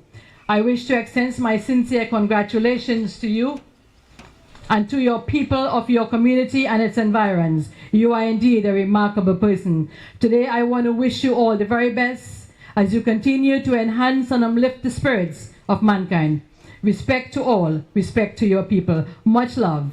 And this is coming from Kirilata, sorry, if I pronounce it right. Kuritilata from Mauritius, and she is the International Africa Coordinator for GOPIO, which is Global Origin, People of Indian Origin. And then we move on to another one that says here, congratulations and best wishes to our dear sister from Reunion Island. A job well done. Bano, you are indeed a force to reckon with. We love you. We wish you every success. And this is from Ketty, GOPIO Coordinator, Reunion Island. Congratulations on your lifelong dream in serving mankind. You have done a well job and I applaud you. Sincere congratulations, Kirti Lataram, Coordinator in Mauritius. Then there's another one here. It's all short like I say. And this is from Ashok Motwani, and he is out of India. My dear sister Banu, today I feel extremely proud, like I always do, as I recognize your achievement over the many years. The hard work, the commitment, and the dedication. You have always proven yourself to be that dedicated and committed worker who has worked endlessly and tirelessly. Today I say I am very proud of you. I sincerely congratulate you in your commemoration of a milestone project dedicated to your parents in the interest of your entire community and Trinidad by extension. Best wishes and sincere congratulations to you, my dear. And this is from Ashok Motwani. Mrs. Dwarika, you are indeed a gem. You are a force to reckon with. And today we say sincere congratulations on behalf of all of us at GOPIO. And the last one here is Ashok Motwani out of India. My dear sister Banu, today I feel extremely proud, like I always do, as I recognize you on your achievement. So these are greetings coming out of GOPIO, coming out of GIO, coming out of the women organization, and by extension, a lot of the splinter group coming out of the organization to which my dear sister and I belong. It has been my pleasure. Thank you very much.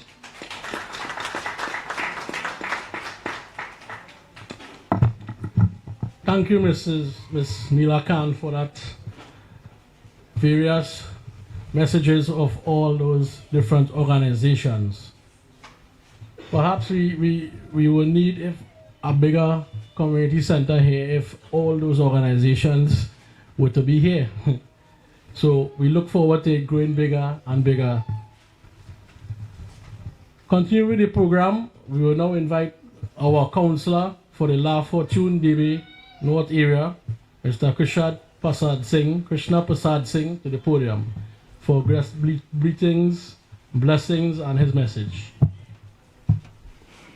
Thank you, Master of Ceremony, Mrs. Dwarika, Mr. Ajax, members of the various religious organizations that led us in prayer this morning, Ms. Neela Khan in her former capacity as Speaker of the House, Deputy Speaker of the House, and her representation of GOPIO, Dr. Alan Sami, Chairman of the Pidal David Regional Corporation, Mr. Joe Serju, representative of Dr. Munilala, a member of Parliament for Puch East, my brothers and sisters.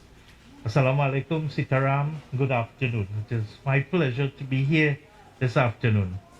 Having been elected as the councillor for this district in the past 2 years, I would have seen several things. One of the things that stand out is the need for assistance by so many people who are less fortunate, and who I refer to as the most vulnerable among us, because any one of us can find ourselves in that situation. There's an old saying, there but for the grace of God go I. So it is always important. My upbringing, similar to that of the Dwarika family, has always been to extend a helping hand. There's a song that I recall that says that God gave us two hands, one to reach out to God and one to reach out to our brothers. And I'm seeing that here today. I met Mrs. Dwarika over the last 2 weeks or so. I was introduced by Miss Neela Khan and Dr. Sami. And you know, I have to mention Dr. Sami in the last 2 years that I've gotten to know him as a counselor under his leadership as chairman of the Penal Debe Regional Corporation. We have found ourselves in this situation where, as counselors, our responsibilities are generally to infrastructure development and public health concerns, and not necessarily the social aspects of the community. Dr. Sami has championed that in the last 2 years. That has been his focus, and that is a focus that I share. And when we are invited to participate in projects such as this, you know, we see the need for it, and we're always willing to assist. And I want to thank Mrs. Dwarika for having given me the opportunity to assist in the little way that I did over the last few days. And I want to pledge to her my continued support to this venture. And I want to offer my congratulations to Mrs. Dwarika and members of the Dwarika family for this excellent venture here today. I thank you all, my brothers and sisters.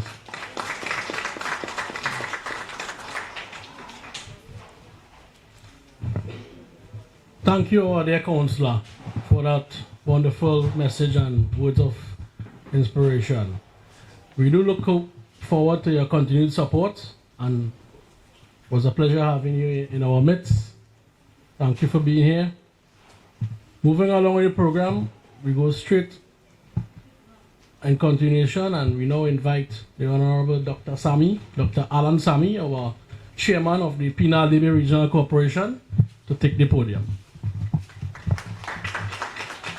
Thank you, Mr. Chairman. I am not honorable, I can assure you. But thank you for that greeting. I acknowledge Mrs. Dwarika and the fine work she's doing here today. Little did I know when I met her a few weeks ago that it would snowball into this. And I'm really impressed. And you can lean on us. Give us 2 pennies, we will give you 4, and it will snowball. So I can assure you we will do all that we can. And Krishna is modest when he said he met only 2 weeks and he only helped a little. But I can tell you he helped to drive a lot of what has happened by way of completion. I acknowledge, of course, Ms. Neela Khan, who has been my colleague for several years, and Dr. Catherine Ali. And Mrs. Rupnarayan don't know that I know her, but her daughter Indra taught me plenty of the background of your family. But little did I realize how deep it went. Now I've learned 2 important things. And today, for the first time, I realized that while we came here, some forced, some coerced, some voluntarily, that we in turn have gone back either to the motherland or we have gone back to other parts of the diaspora, such as Mauritius. Now that is something I have never learned in history, and that is something I have very little knowledge about. So therefore, Mrs. Dwarika, we will clearly have to lean on you to help provide some of that data and write a new chapter in this whole journey that is now being returned in many respects. So the kinds of contribution I've heard you have made to India is phenomenal, and I'm sure there are others like you and others in turn, your members of your family who have helped in Mauritius and other places. I want to thank them too for what they have done. So I can assure you, the second and final point I wish to make is this. It is really the NGOs that drive development in any country, and people give very little recognition to NGOs. I myself have been involved in an NGO for 30-odd years, the Susulan movement, and I'm still involved. And we help to transform the laws in this society. And in the same way NGOs can go for advocacy, they may go other kinds of work, social work, outreach work. By whatever they do, they influence the change in our society. It is they who keep the governments on their toes. It is they who will keep us on our toes. And we look forward to that kind of ongoing dialogue and the contributions of the NGOs. Mrs. Dwarika, I'm really happy that I have met you. and I've met some members of your family through description, and I look forward to a very fruitful relationship as long as I'm there in Penal Dede, and perhaps even beyond. Thank you very much.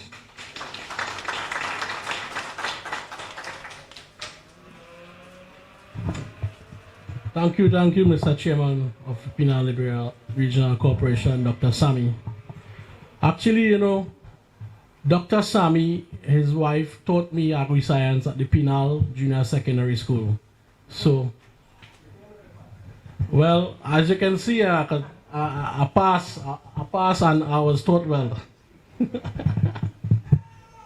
Okay, so, moving along with the program, we now have a message from Clifford Rambarose, who unfortunately isn't here with us right now due to unforeseen circumstances. But he is a member and a businessman of the resident and the community. And he has sent 2 representatives to read us, to give a message to the community and to us, and greetings. So I would like to call upon Alicia Jogi and Rian Hiralal to the podium to deliver his message on behalf.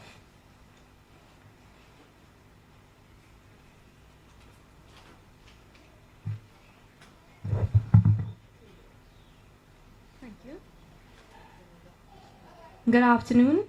Namaste. Sitaram. Assalamu alaikum. All protocols observed. Thank you to everyone in the planning committee for including me in your program today. It is a great honor to have been invited. I would have preferred to be spending this joyous occasion with you all and extending my warmest congratulations to you all in person, but unfortunately, although fully vaccinated, I'm currently in isolation due to COVID. Although I'm not able to be a part of today's festivities, I want to extend my warmest and heartfelt congratulations to Bhagwati Dwarika, or Banu, as I've known you personally for years. Today is one of my proudest days in my political life. I come to you as an extremely proud member of this community. I beam with pride every time I see progress in the village where I was born and raised. Especially when it's villagers themselves who are responsible for this progress. It's not often you see people move abroad to improve their lives, put down roots in another country, and then return home not to just retire and enjoy the fruits of their labor, but to share that success with members of their community. Then there is Banu, who has made a wonderful and comfortable life for herself and her family, but no matter where life took them, she never forgot her roots. She's found her way back and is set on making a difference. She's determined to use her success for the betterment of our small village, the lives of our existing villagers, and the ones not even born yet for generations to come. We have seen in the developing world the rise of community-driven development, which gives control of decisions and resources to community groups. This is a prime example of villagers as assets and partners in the development progress, building on their institutions and having a say in the betterment of their community. May God continue to bless you and your family for generations to come. The facility you all have constructed here will live on, ensuring the community of Gandhi Village always has a community center to call their own. Your charity work, community upliftment, and a real want to share knowledge to members of the community will change our community forever. Thank you for inviting me. Although I'm not able to be here today, I know this is just the beginning of something bigger, which I will definitely be here to support in the future. Congratulations to Bhagwati Dwarika on the opening of the Soondrie and Dwarika Community Center. In closing, I'd like to say that community centers demonstrate how wonderfully we all can work together. Race, age, gender, class, education, and other protected characteristics should not be noticed in a community center. People are valued for their own individuality and socialize together no matter what. Community centers are seen as safe spaces within the community. I know that this community center will be everything and more because of the wonderful woman who is responsible for it. Thank you and congratulations again on the opening of the Soondrie and Dwarika Community Center.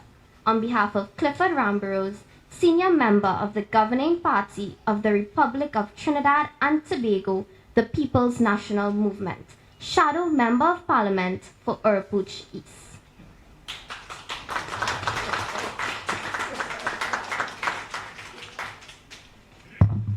Okay, thank you for that message, Alicia and Rian. We now have our message and our greetings from our Member of Parliament, Dr. Rudal Monilal, who is the MP for the Oropouche East constituency. Unfortunately, he is not here right now, so he had sent his representative, his office manager, Mr. Joe Sirju. Mr. Joe Sirju has been a principal and a vice principal of the San Fernando Junior Secondary School and the Princeton Senior Comprehensive. He also has many awards under his belt, which include Association of Principals of Public Secondary Schools, and he was awarded a Public Service Medal for Outstanding Achievement and Meritorious Service to Trinidad and Tobago in the sphere of education. So, I would now like to invite Mr. Joe Sirju to the podium to give greetings. Thank you so much, Mr. Chairman. Mrs. Dwarika and her family, honored guests, ladies and gentlemen, boys and girls. It is always a privilege and an honor to go around this country representing Dr. Monilal. I feel so happy to be here. And I usually don't like to read a speech, but I was told that I have to read this speech. I represent him all around the country wherever he tells me to go.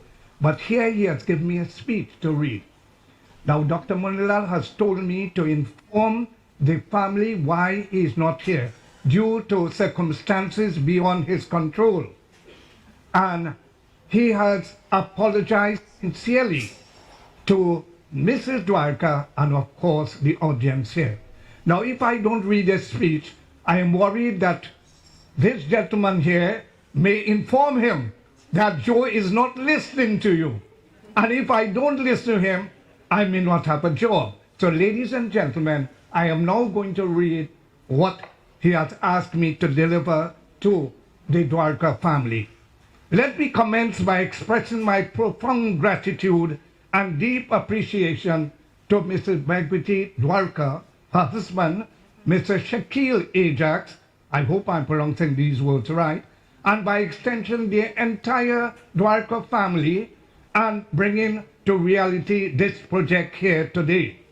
The Dwarikas have kept good on their promise of giving back to their community, and today we see the second of the community projects being commissioned. Adjacent to me is the Chimaya preschool catering to the foundational educational needs of our children.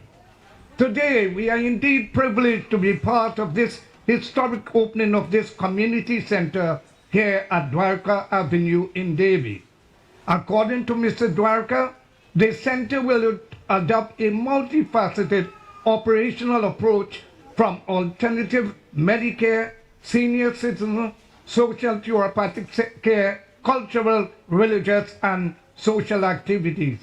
It is highly commendable of Mrs. Dwarika that after spending and working with the Indian diaspora in New York for over 50 years, that she has decided to invest and embark on charity work in her own community of Davie.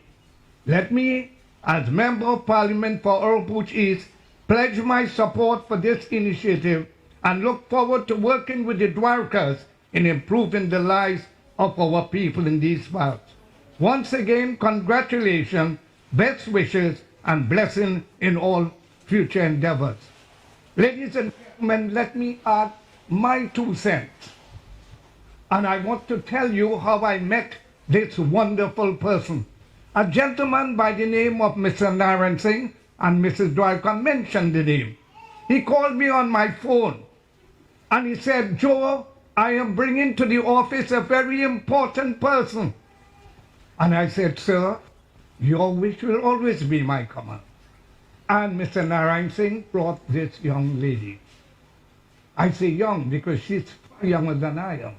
I'm pretty old in comparison to Mrs. Dwarika. And this young lady, I was so fortunate to meet this young lady on 2 occasions. When I saw her the first time, I was not so impressed. But my Jove, when Mrs. Dwarika started to elucidate, to talk, I really started to tremble in my boots. This woman is so educated. She started to tell me certain things. And immediately I realized this lady called Mrs. Dwarika, kind, loving, sincere, courageous, and a woman with talent. And I say, my Lord, we do have people like her in our community. I felt so happy and proud to meet Mrs. Dwarika. I felt that, you know, when I get to know people like Mrs. Dwarika, and of course my chairman, my heart is filled with joy. I feel good. You know, I told you how courageous she is. What I've noticed, that she wants to make a contribution to the human race, and that is so important. And after listening to her carefully, I said, there was a woman who came on this earth just like that woman. I think that woman was born, I think, in Albania, a woman called Mother Teresa. My dear Mrs. Dwarika, you do have some of the qualities of that great woman who served India for years upon years. And those who don't know about Mother Teresa, one must read about this great lady. May I take this opportunity now to wish Mrs. Dwarika and her family the best in whatever endeavor, and may God give her the strength and courage to overcome all obstacles in life. May God bless you, Mrs. Dwarika and the family.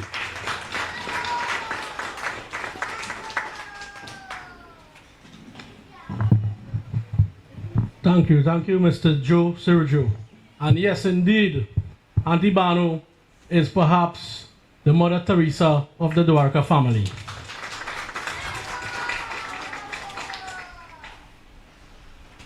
We now moving along with the ribbon cutting ceremony. We would like to invite the head table and the Dwarika family for the rib cutting ceremony on the opening of the Soondrie and Dwarika Community Center.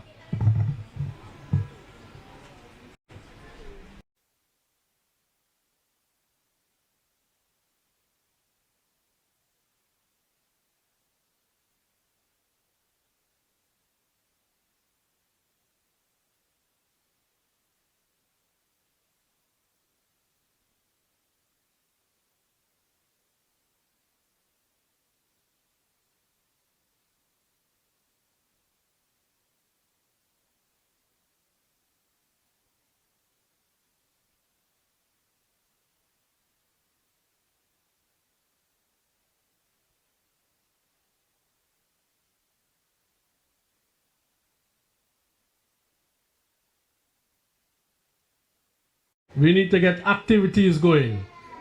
So, we now want to introduce our presenters and our practitioners who will enlighten you more about things and they do, and they will be participating from time to time in activities at the center to provide service to the community. I would like to call upon now Ms. Dr. Catherine Ali to do her presentation. Dr. Catherine taught meditation studies at the University of the West Indies. Found founded and led NGOs, chaired regional and international NGOs, and served on government committees seeking integrated solutions to the social problem of crime, introduced meditation policy, legislation, education, training and practice, and restorative justice policy, and practice and reintegration of incarcerated inmates. I will now hand you over to her so she can enlighten you more. Thank you very much, Mr. Chairman, and good afternoon to members of the head table and all protocols observed. I would just like to say how very happy I am to be here this morning and to have heard the history of the family that we're stepping into and the extended family that is occurring by inviting us to be part of this wonderful project with you. It brought to mind one thing for me, and that's the scripture that we have this weekend, which is the measure you give out is the measure that will be given back. So I'm very pleased to be part of a generous effort. And of course, vibration is central to everything, and it's connected to our level of consciousness. And if we want to move to a place where we can give freely and where we can move towards peace, projects like this are exactly what we need in order to do it. I wouldn't say very much because I know that you've all been here some time, but as the person doing the introduction said, my background is in mediation, and that's conflict resolution, and looking at traumatic crime and how to deal with victims and offenders. And what trauma does really is it robs your energy. People feel powerless, they lose agency, the memory takes them round in circles, and the emotions are so large that it's hard to step outside them. So I found that it was very helpful to start learning to work with light therapy, because light therapy puts photons, little pieces of light, inside the mitochondria of cells. And these are the batteries of cells, and then this gives the cell the energy to heal itself and then to heal the larger body that it's part of. It will also take away pain, and it will heal and fix. And I'm looking there at Mrs. Dwarika's knee, and I hope we can get that sorted out for you. But that's what I do. The long name for it is photobiomodulation, but it's simply putting light photons inside cells in order to give them the energy to heal themselves. It's very interesting, it's very exciting, and I'm very happy to be part of anything that has to do with sound therapy as well. The old ancient approach to that wisdom is Om, and in Christianity it's Gregorian chant, which was lost, actually taken away because there was so much healing caught up in it. And to go back now with the ancient wisdom and to bring it together today with the new technologies and the new science, and quantum physics is really a wonderful thing to be doing in Debi, so close to San Fernando, and also under the very creative leadership of Dr. Sami. So thank you, and I'm very happy to be here with Dr. Noel and Dr. Jimmy. Thank you so much.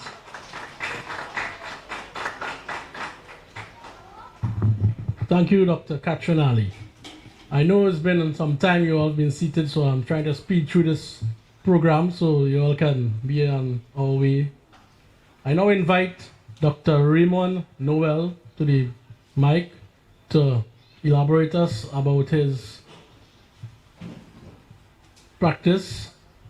Dr. Noel presently practices regenerative medicine in Point Fortin and will be associated with Dr.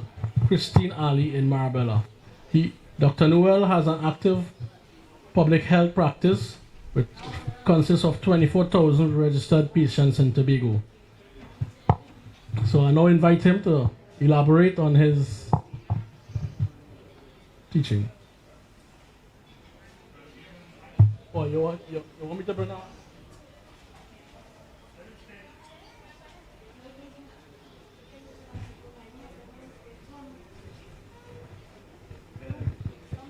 Huh? No. Stop. Yeah. So he will translate. Okay, so both Dr. Jimmy and him are... Yeah. Okay, so Dr. Jimmy will be translating for Dr. Noel.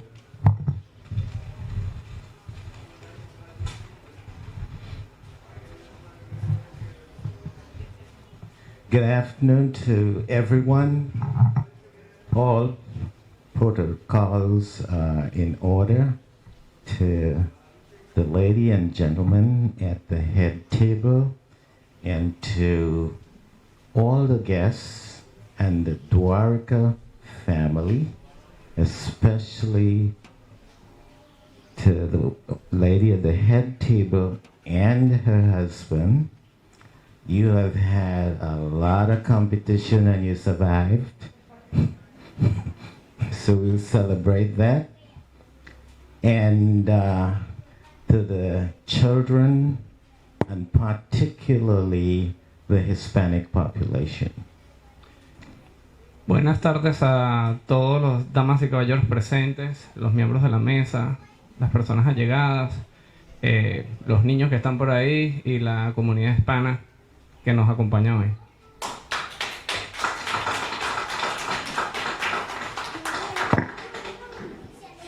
So, I'm really just a doctor.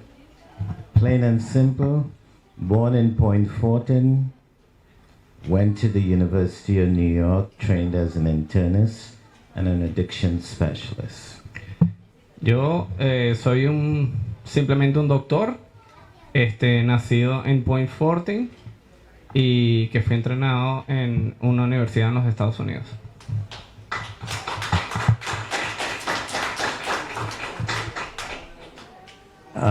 Realistically, the part of being just a doctor, I have been a doctor for 50 years. So therefore, I've seen the beginning up to now, and we are still at the beginning.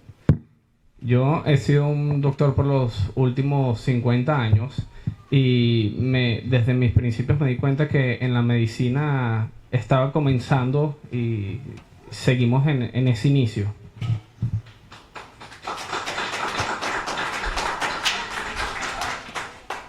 So what we practice in Point Fortin and what we recommend for the whole of Trinidad, and particularly for our, what I would call local communities, is to understand that the body has the ability to heal itself.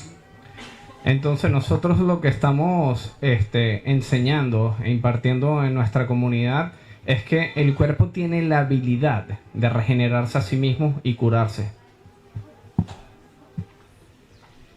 Now, to heal, it takes a minimum of understanding, because we are taught one way and we practice what I will call the wrong advice. And like everything else in the body, the dose is the poison. It is not just what we do, but how much of what we do that harms our body. Para regenerar el cuerpo necesitamos un mínimo real de conocimiento. En el tiempo que tenemos estudiando esta parte de la medicina, nos hemos dado cuenta que el mayor veneno que podemos utilizar nosotros son las dosis de los mismos medicamentos.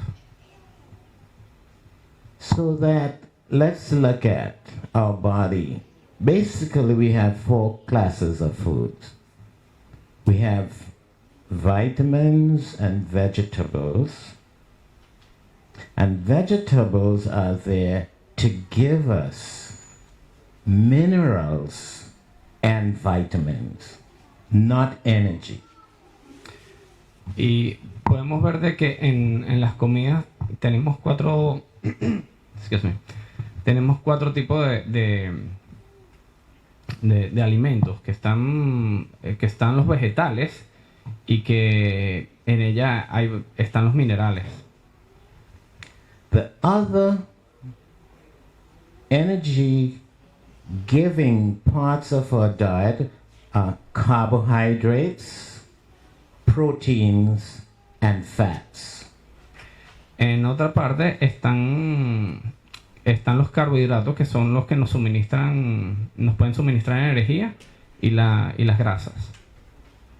And metabolic illness is just brought on with time and the wrong mixture of carbohydrates, fats, and proteins. Y las enfermedades metabólicas realmente vienen por la acumulación de exceso de alimentos provenientes de los carbohidratos. As such, health is best described as wellness, because whenever we stop what we are doing wrong, the body heals itself. La salud debe ser definida como parte del bienestar. Entonces, si estamos en bienestar, el cuerpo debería restaurarse y regenerarse solo. And additionally, we have to understand that we do not get sick because of a lack of a pill. So therefore, wellness is not brought on by pills. Nosotros tenemos que entender de que las enfermedades no provienen por la falta de un medicamento. Las enfermedades vienen es por el exceso de ellos. And finally, through the evolution of the world and evolution of humanity, we grew up with sunlight. Einstein says energy cannot be created nor destroyed. Nosotros al final hemos crecido por medio de la energía. Einstein dijo que la energía no se puede crear sino transformar. So we know now that we can get energy from light, we can get energy from vibration, we can get energy from sound. Ahora sabemos que podemos obtener energía de la luz, de las vibraciones y del sonido.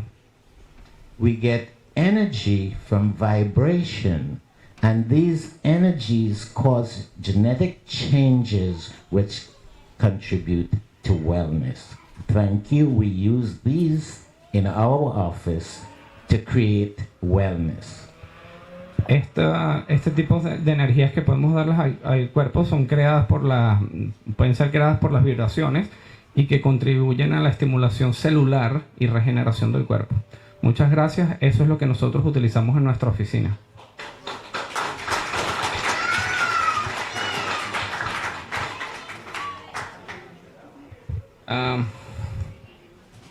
Good afternoon, everybody. Now I'm speaking English. Yeah, for me it's a pleasure to be here and be a guest today and see that still people caring about each other and caring about communities. And I think what we were talking about, it's life, it's about happiness. And we have to put a little bit of all of us to just stretch the hand and give a little happiness to the people. So we just can't be selfish and think about us and think about our wellness and how we are. We have to think in some other people that we have around that might need our hands. For me, it's a great example that Doc, he was 16 years in America. What? He was an immigrant too.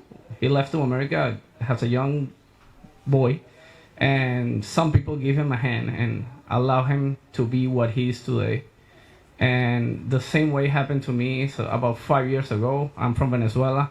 I have the blessed to meet Dr. Noel, start working with him together. And I think this is something that we can't break. We always, if we're blessed, we have to bless.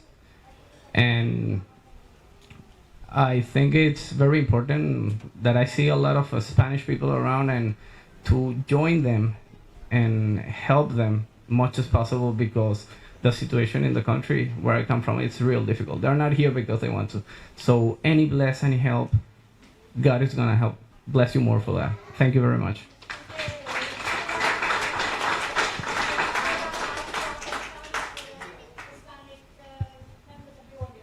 Ok, yo me siento honrado de estar invitado acá. Yo soy el doctor Jimmy Herrera, soy de Venezuela.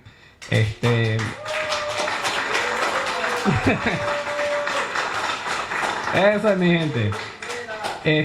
Bueno, estoy muy contento de estar acá hoy y de haber sido invitado a esta inauguración de este centro. Comentaba en inglés que todavía me alegra ver personas que se quieren ayudar a su prójimo, ¿no? Y que crean estos tipos de centros sin fines de lucro, ¿no? Entonces, ¿sabe? Siéntanse parte de la comunidad porque esto es algo multicultural, es algo multireligioso. Para mí es algo bellísimo, de verdad. Entonces, yo estoy claro de la difícil situación en la que todos venimos, pero acuérdense de unirse a la comunidad de una manera positiva y siempre cooperar con ellos de una manera positiva, ser parte de ellos para que haya reciprocidad en la relación que ustedes pueden tener con este hermoso pueblo trinitario que nos está recibiendo, ¿ok? Entonces, muchas bendiciones para ustedes y bueno, lo mejor éxitos del mundo. Bendiciones.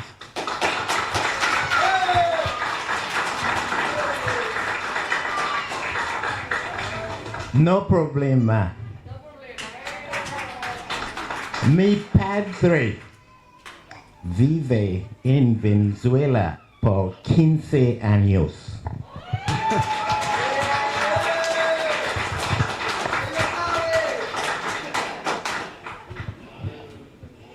Yes, thank you, gentlemen. Both the doctors. That is what we need. More doctors giving service to mankind. As the saying goes, service to man is service to God. So we want to keep the love and spread it. I now would like to invite my senior member of our Dwarika family, no other than Mr. Ramnaris Dwarika.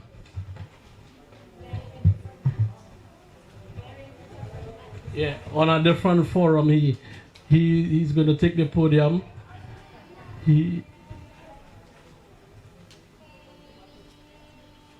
I was supposed to read his bio, but I will refrain from reading his bio because if I start that, we're already in a long journey and everybody's getting tired. So if I start his bio, I'll finish next week. So forgive me for the bio data and take us straight into the program, if you don't mind. Because then afterwards, you are going to do Mr. Jang Bhagirathi and the book launch.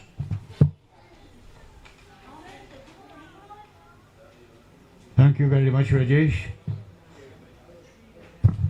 Sí, yo quiero aprender español. Siempre.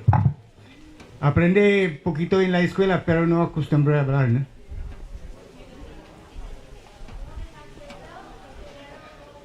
No, you see, it reminds me, this is just a little advertisement. It reminds me of one of our most accomplished comedians. You all will know John Agitation. He visited Venezuela at one time, and he was invited to the University of Caracas. And of course, they asked him to tell a joke. And he gave one of his classics, you know, John. And then he had somebody like Dr. Herrera interpreting it to the audience. And he had taken a full 3-4 minutes to tell the joke. And then the guy only took two seconds. And everybody started to laugh. So he came, he said, how can you tell my joke in such a short time? He said, I didn't bother to do that. I just tell them now is the time to laugh.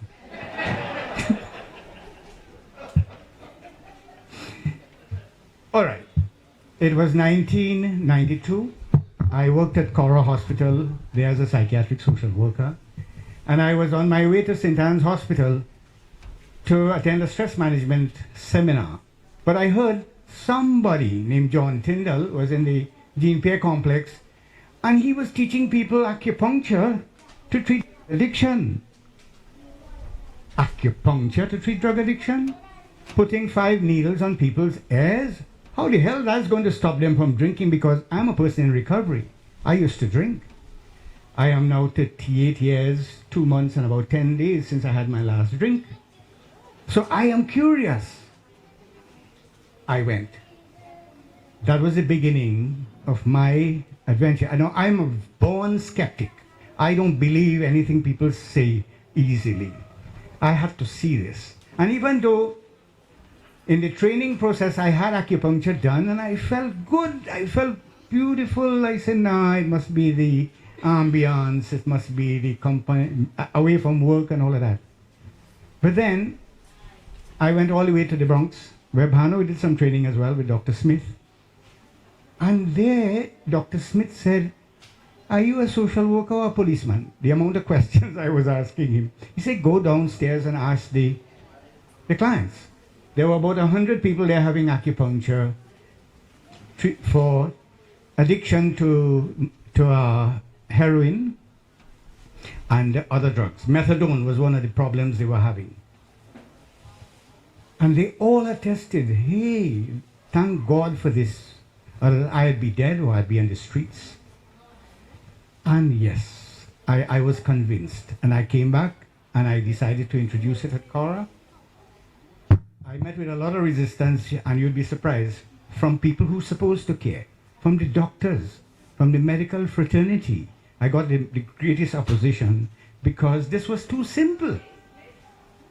Now, anyone with common sense would realize you can't use drugs to treat drug addiction. You'd be substituting. And that is what has been happening with our population. You go in because you're addicted to alcohol or any drug, and you get put on some other drug. It's just like you getting drunk, Franklin, from punching rum, and they say, all right, don't drink that. Go drink red rum now. You're never going to get sober, and up to today I'm struggling with that. So I introduced, cut a long story short, I introduced the use of acupuncture at Cora Hospital, and many doctors in Trinidad were trained, are trained, not many of them practicing it, because it doesn't sit too well with their colleagues in the medical fraternity. I'm not criticizing. Listen, there's a need for allopathic medicine. Yes, I agree with Dr. Noel. If we needed medicine, you know, like how bicycles used to come with a little pocket, Dr. Sami, with your spanner and all them kind of thing, let us send a little pharmacy with us as well, with your supplements and all those things that we need. But our bodies has the ability to produce whatever medication it needs if we eat properly, we exercise, we rest, and we have the right attitude to life. And that is what this center hopefully will present. I am in the business of complementary medicine. I have a private practice as well. I use acupuncture, not only auricular, I've been treating successfully all kinds of conditions, not only using acupuncture. Let me say this, it is not a treatment for everything. Human beings, we are bio, psycho, social, spiritual beings, and whatever happens in any area affects the other 3 areas. And if you are going to develop any kind of treatment plan for a human being, you need to consider the other areas. Although they may be only presenting a physical problem, you have to look at the psychological and all of those. So today, I did not walk with needles because I have some relatives here who, they don't like needles and vaccines and that kind of thing. So, and we wouldn't have time for demonstration. But I surely want to teach you all a few things in the few minutes I have. So you leave here with something, right? If you happen to be there when someone is going through an epileptic fit or they fainted, what you can do, you put one hand at the back of the head, you take the thumb and you press here, and guaranteed they're going to come out of it. That's a pressure point for epileptic fit and fainting and all of those things, right? If you happen to be with someone in the beach and they pull a muscle with a cramp, you know they can drown with that. What you can do is find the middle of that muscle and put the hardest amount of pressure with your thumb, and it will release the muscle. You can save the person. All right? There are 2 marks on your hand. You see these 2 marks here? If you line them up,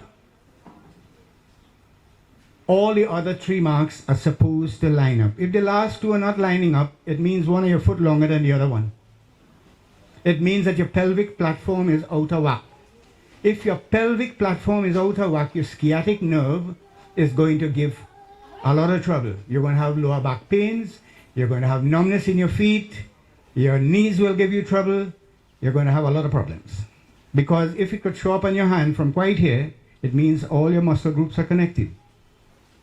Now, I am an acupuncture, auricular acupuncture specialist. I have trained, I not only practice it, I also have trained a lot, all the people who do it at New Life Ministries were trained by me. I've trained a lot of people, doctors as well, to do it as well. If you look at the air of the person next to you, borrow a look at anybody's air, and if you use your imagination, you will see it's like a fetus upside down. This is the baby's head. You see that? You all see that? This is the baby's head, and this is the baby butt. And you see this ridge here? That is your spine. If you take your fingernail and run it here, on this ridge, you'll feel it jointy, jointy, jointy. Those are your vertebrae. So without you telling me anything, I can palpate your ears and tell you what's happening with you, and you'll save for MRI and CT scan. All of those become unnecessary because a trained eye and skill can pick up any deformity, any problems there, or problems that are coming along that you're not even aware of. So, how is acupuncture work? How does it work? It works by moving. You know, we are a mass of energy, right? At the core, at the atomic level, we are protons and neurons dancing at a particular frequency that presents as a body, right? Sometimes that gets disturbed and presents as disease. And this is what Dr. Ali and Dr. Noel are referring to. Acupuncture seeks to bring the body into balance. There are 5 points on the air. When you put little needles there, literally painless. Immediately, you don't have to believe in it. It is not church. It will work. Immediately you'll feel relaxed. If you suffer with insomnia, depression, anxiety, it will bring you down. If you're depressed, it will bring you up. Beautiful. That is what I felt the first day I had it. And that's what got me sold on it. So, is there anyone in this audience here who think they're stronger than I am? You think you're stronger than I am? Anybody? I am 75. But I want to make sure the person is stronger than me. I want to show you how you can move energy in a person and manipulate it. Anyone would like to volunteer? No, you all are kidding. I'm serious. You all getting a chance. How about you, Frankie? Come up.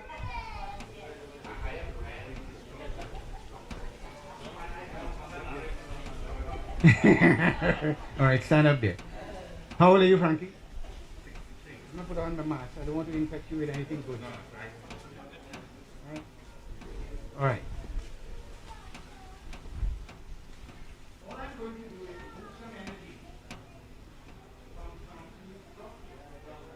Of course, I want to see how strong he is. Right? So, Frankie, go ahead.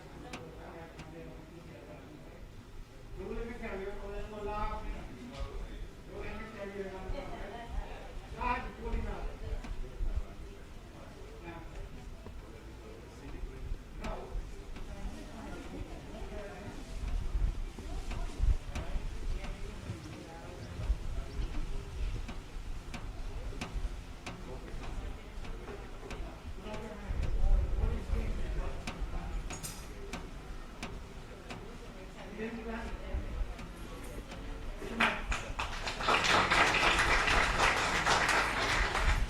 Anybody in this audience has a cigarette? Anybody has a cigarette? I won't take it from you.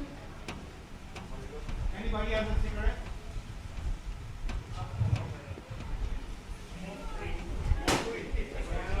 That's a good start.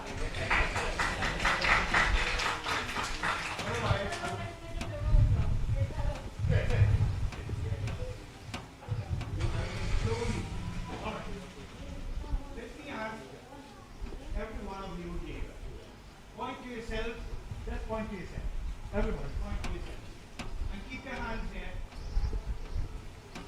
Notice where everyone is pointing their heart. I didn't tell you all to do that. Intuitively, you know where you are. That we are all here. And this heart, I will complete in going at a system. Anything that is not good for you or is toxic, I will get your strength the same way, and if you put it here, you will lose all your energy immediately.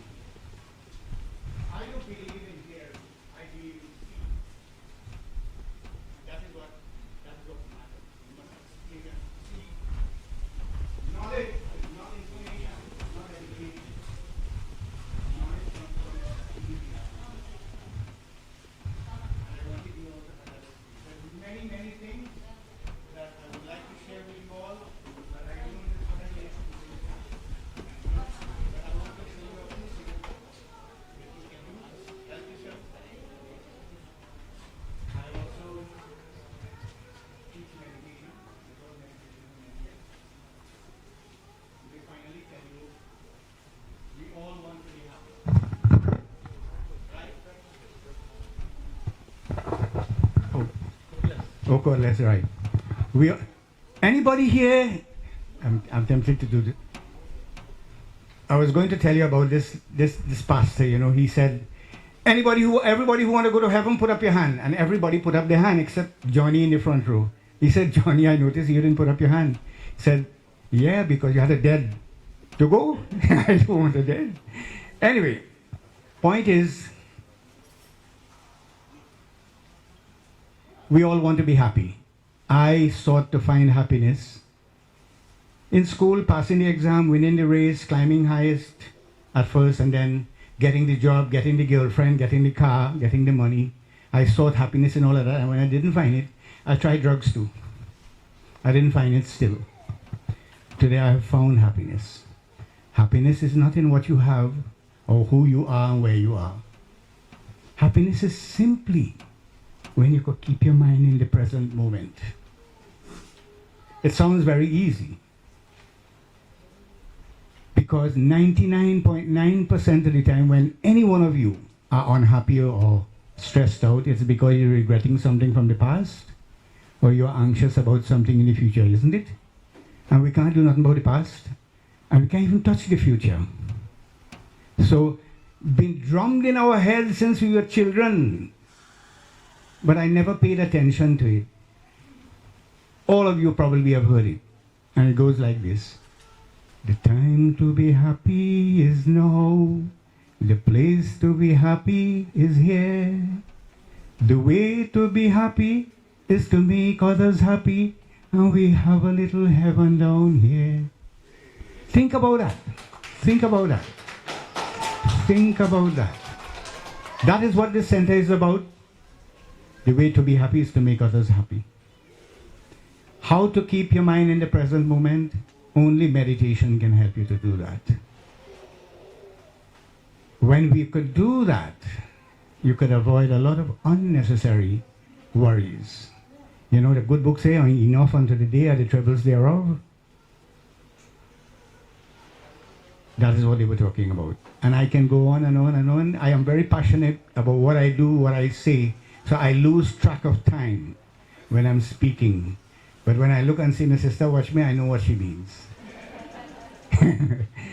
However, let me say this, coming out of this, and you can find it being a little critical. When I started my acupuncture practice based on the same thing, I was treating people for free. It didn't work, because they'd never valued what I was doing. This society understands money. They only attach value to something when it costs them something. I'm sorry to say that. Unfortunately, that's the truth.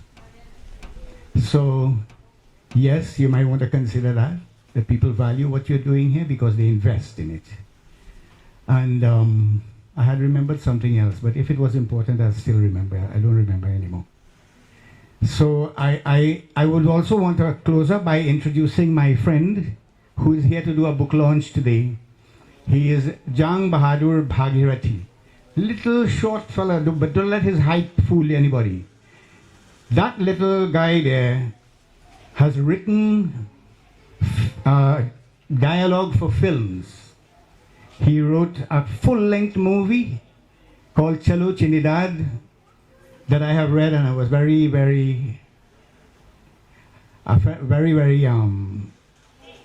intrigued by it, if that is the correct word.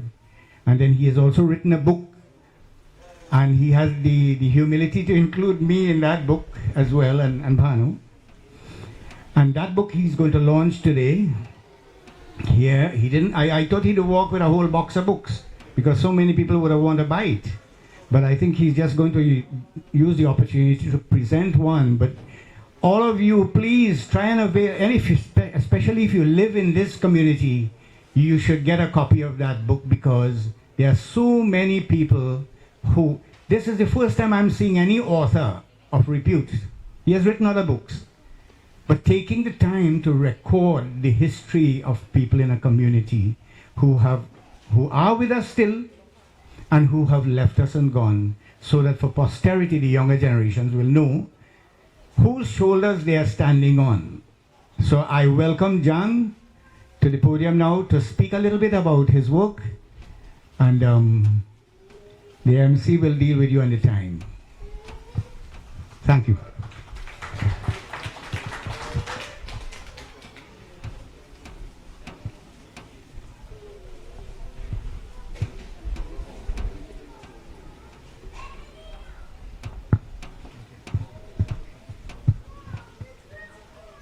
Bhanu, Naresh, esteemed guests, ladies and gentlemen. When I the crowd. No. I have to come from the podium, but we need it for the camera. Front here. Okay. Oh.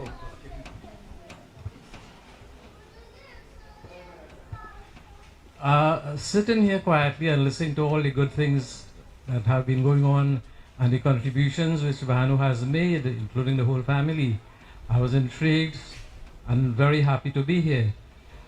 In the midst, I listened to one gentleman who spoke, and I remembered him vividly. He was my boss at St. Princestown Senior Comprehensive School when I was in the teaching staff there. The way you speak, sir, from then to today, I see you are a fiery man, you're in excellent health from the way you spoke. I heard some people normally say, you must not look at a book by its cover. It means that the cover might look nice, but inside mightn't be like that. So I would like to tell you all that how beautiful is this cover. This has defied everything those thoughts about what people have said. Inside this book were a lot of great people, over 100 people from Davie, who I have gotten together and put them into this. And without the contributions of Bhanu into this book, it would not have been complete. So I am here to present this copy to Bhanu Dwarika. Please come forward. I don't like to talk too much, that is why I prefer my pen.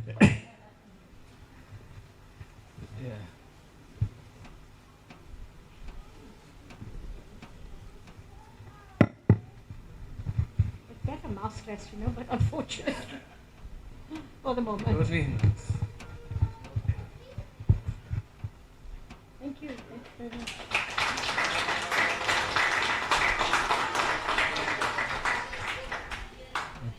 We have to autograph it a little bit, all right? So.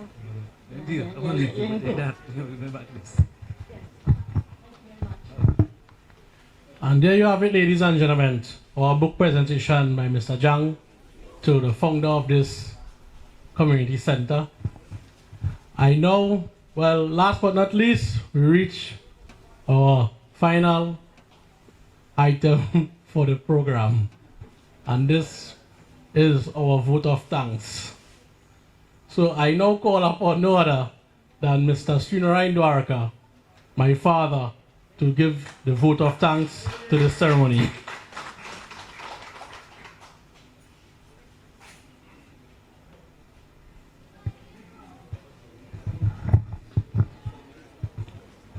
Sitaram, Namaste, good evening, Assalamu alaikum. On behalf of the Dwarika family, I want to thank everyone who have made this program a success today. And I would like to wish this center go from strength to strength with my support. I want to thank everybody who make it into a success. Thank you. You know, we always do things together here. So I want to stand next to my brother and express or mention a few names that were not mentioned before. For example, VNS Pharmaceuticals, who donated the masks this morning and all of the sanitizers that were distributed in packages. We have Mrs. Faye Dwarika, who very lovingly prepared a refreshment package for everyone, and we hope that you will be sure to enjoy lunch before you go. Mrs. Vidette has contributed some sweets for the moment. Molly Devkananan from the local business, the gas station in Debe, she was generous enough to send us some soft drinks and water as well as ice as refreshments for today's occasion. I did mention Nora's contribution earlier. I have to say that I cannot overlook my sister from Florida, even though she's not here in spirit. She has been working the phones, encouraging her friends and colleagues who are now in Trinidad to be involved, to do something, to say something. And it was a very short time though. Like I said, we only started the project after my 70th birthday and we didn't have very much time. So this is just, as said before, the tiny, simple, humble beginning. I know all of the local offices as Dr. Sami and our counselor.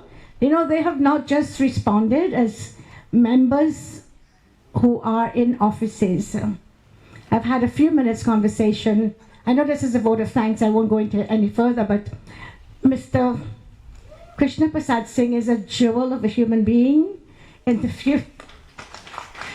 And such humility, so has Mr. Sergio been at this office, and of course Naila Khan, who had to step out to a funeral. Amazing humility, and really people of the community whom I'm so happy to have gotten to know a little bit better, and really would look forward to working with them. So again, every single member of my family coming together as a big family for a happening with so many differences of approach to projects. We have done extremely well. Thank you for the collaboration. Thank you every person. I did not mention the workers who worked steadily to finish by the deadline. I was hoping to see Mr. Brijlal here, Anil Brijlal. I was hoping to see Senor Jose, who was here quietly putting out his, you know, this is a labor of love. It's not a project that you can sufficiently pay for. And last but not all, it must be said, our Pinal Debe Corporation, our counselor, they are in touch with gems of this community as well. We were totally in awe when we saw how generously people they know came out without a salary. Volunteering, ladies and gentlemen, volunteering. That is a tremendous statement of support, and the credit goes to all of the people at the head table, especially the Pinal Debe Corporation. We could not have done it. If I have overlooked any protocol, if I've overlooked any name, please forgive me. Presenters, we are very grateful to have you in our midst, and we look forward to having your expertise and colleagues of yours, as you have joined, as you have mentioned to me so far, expanding and practicing here with joy. Thanks again.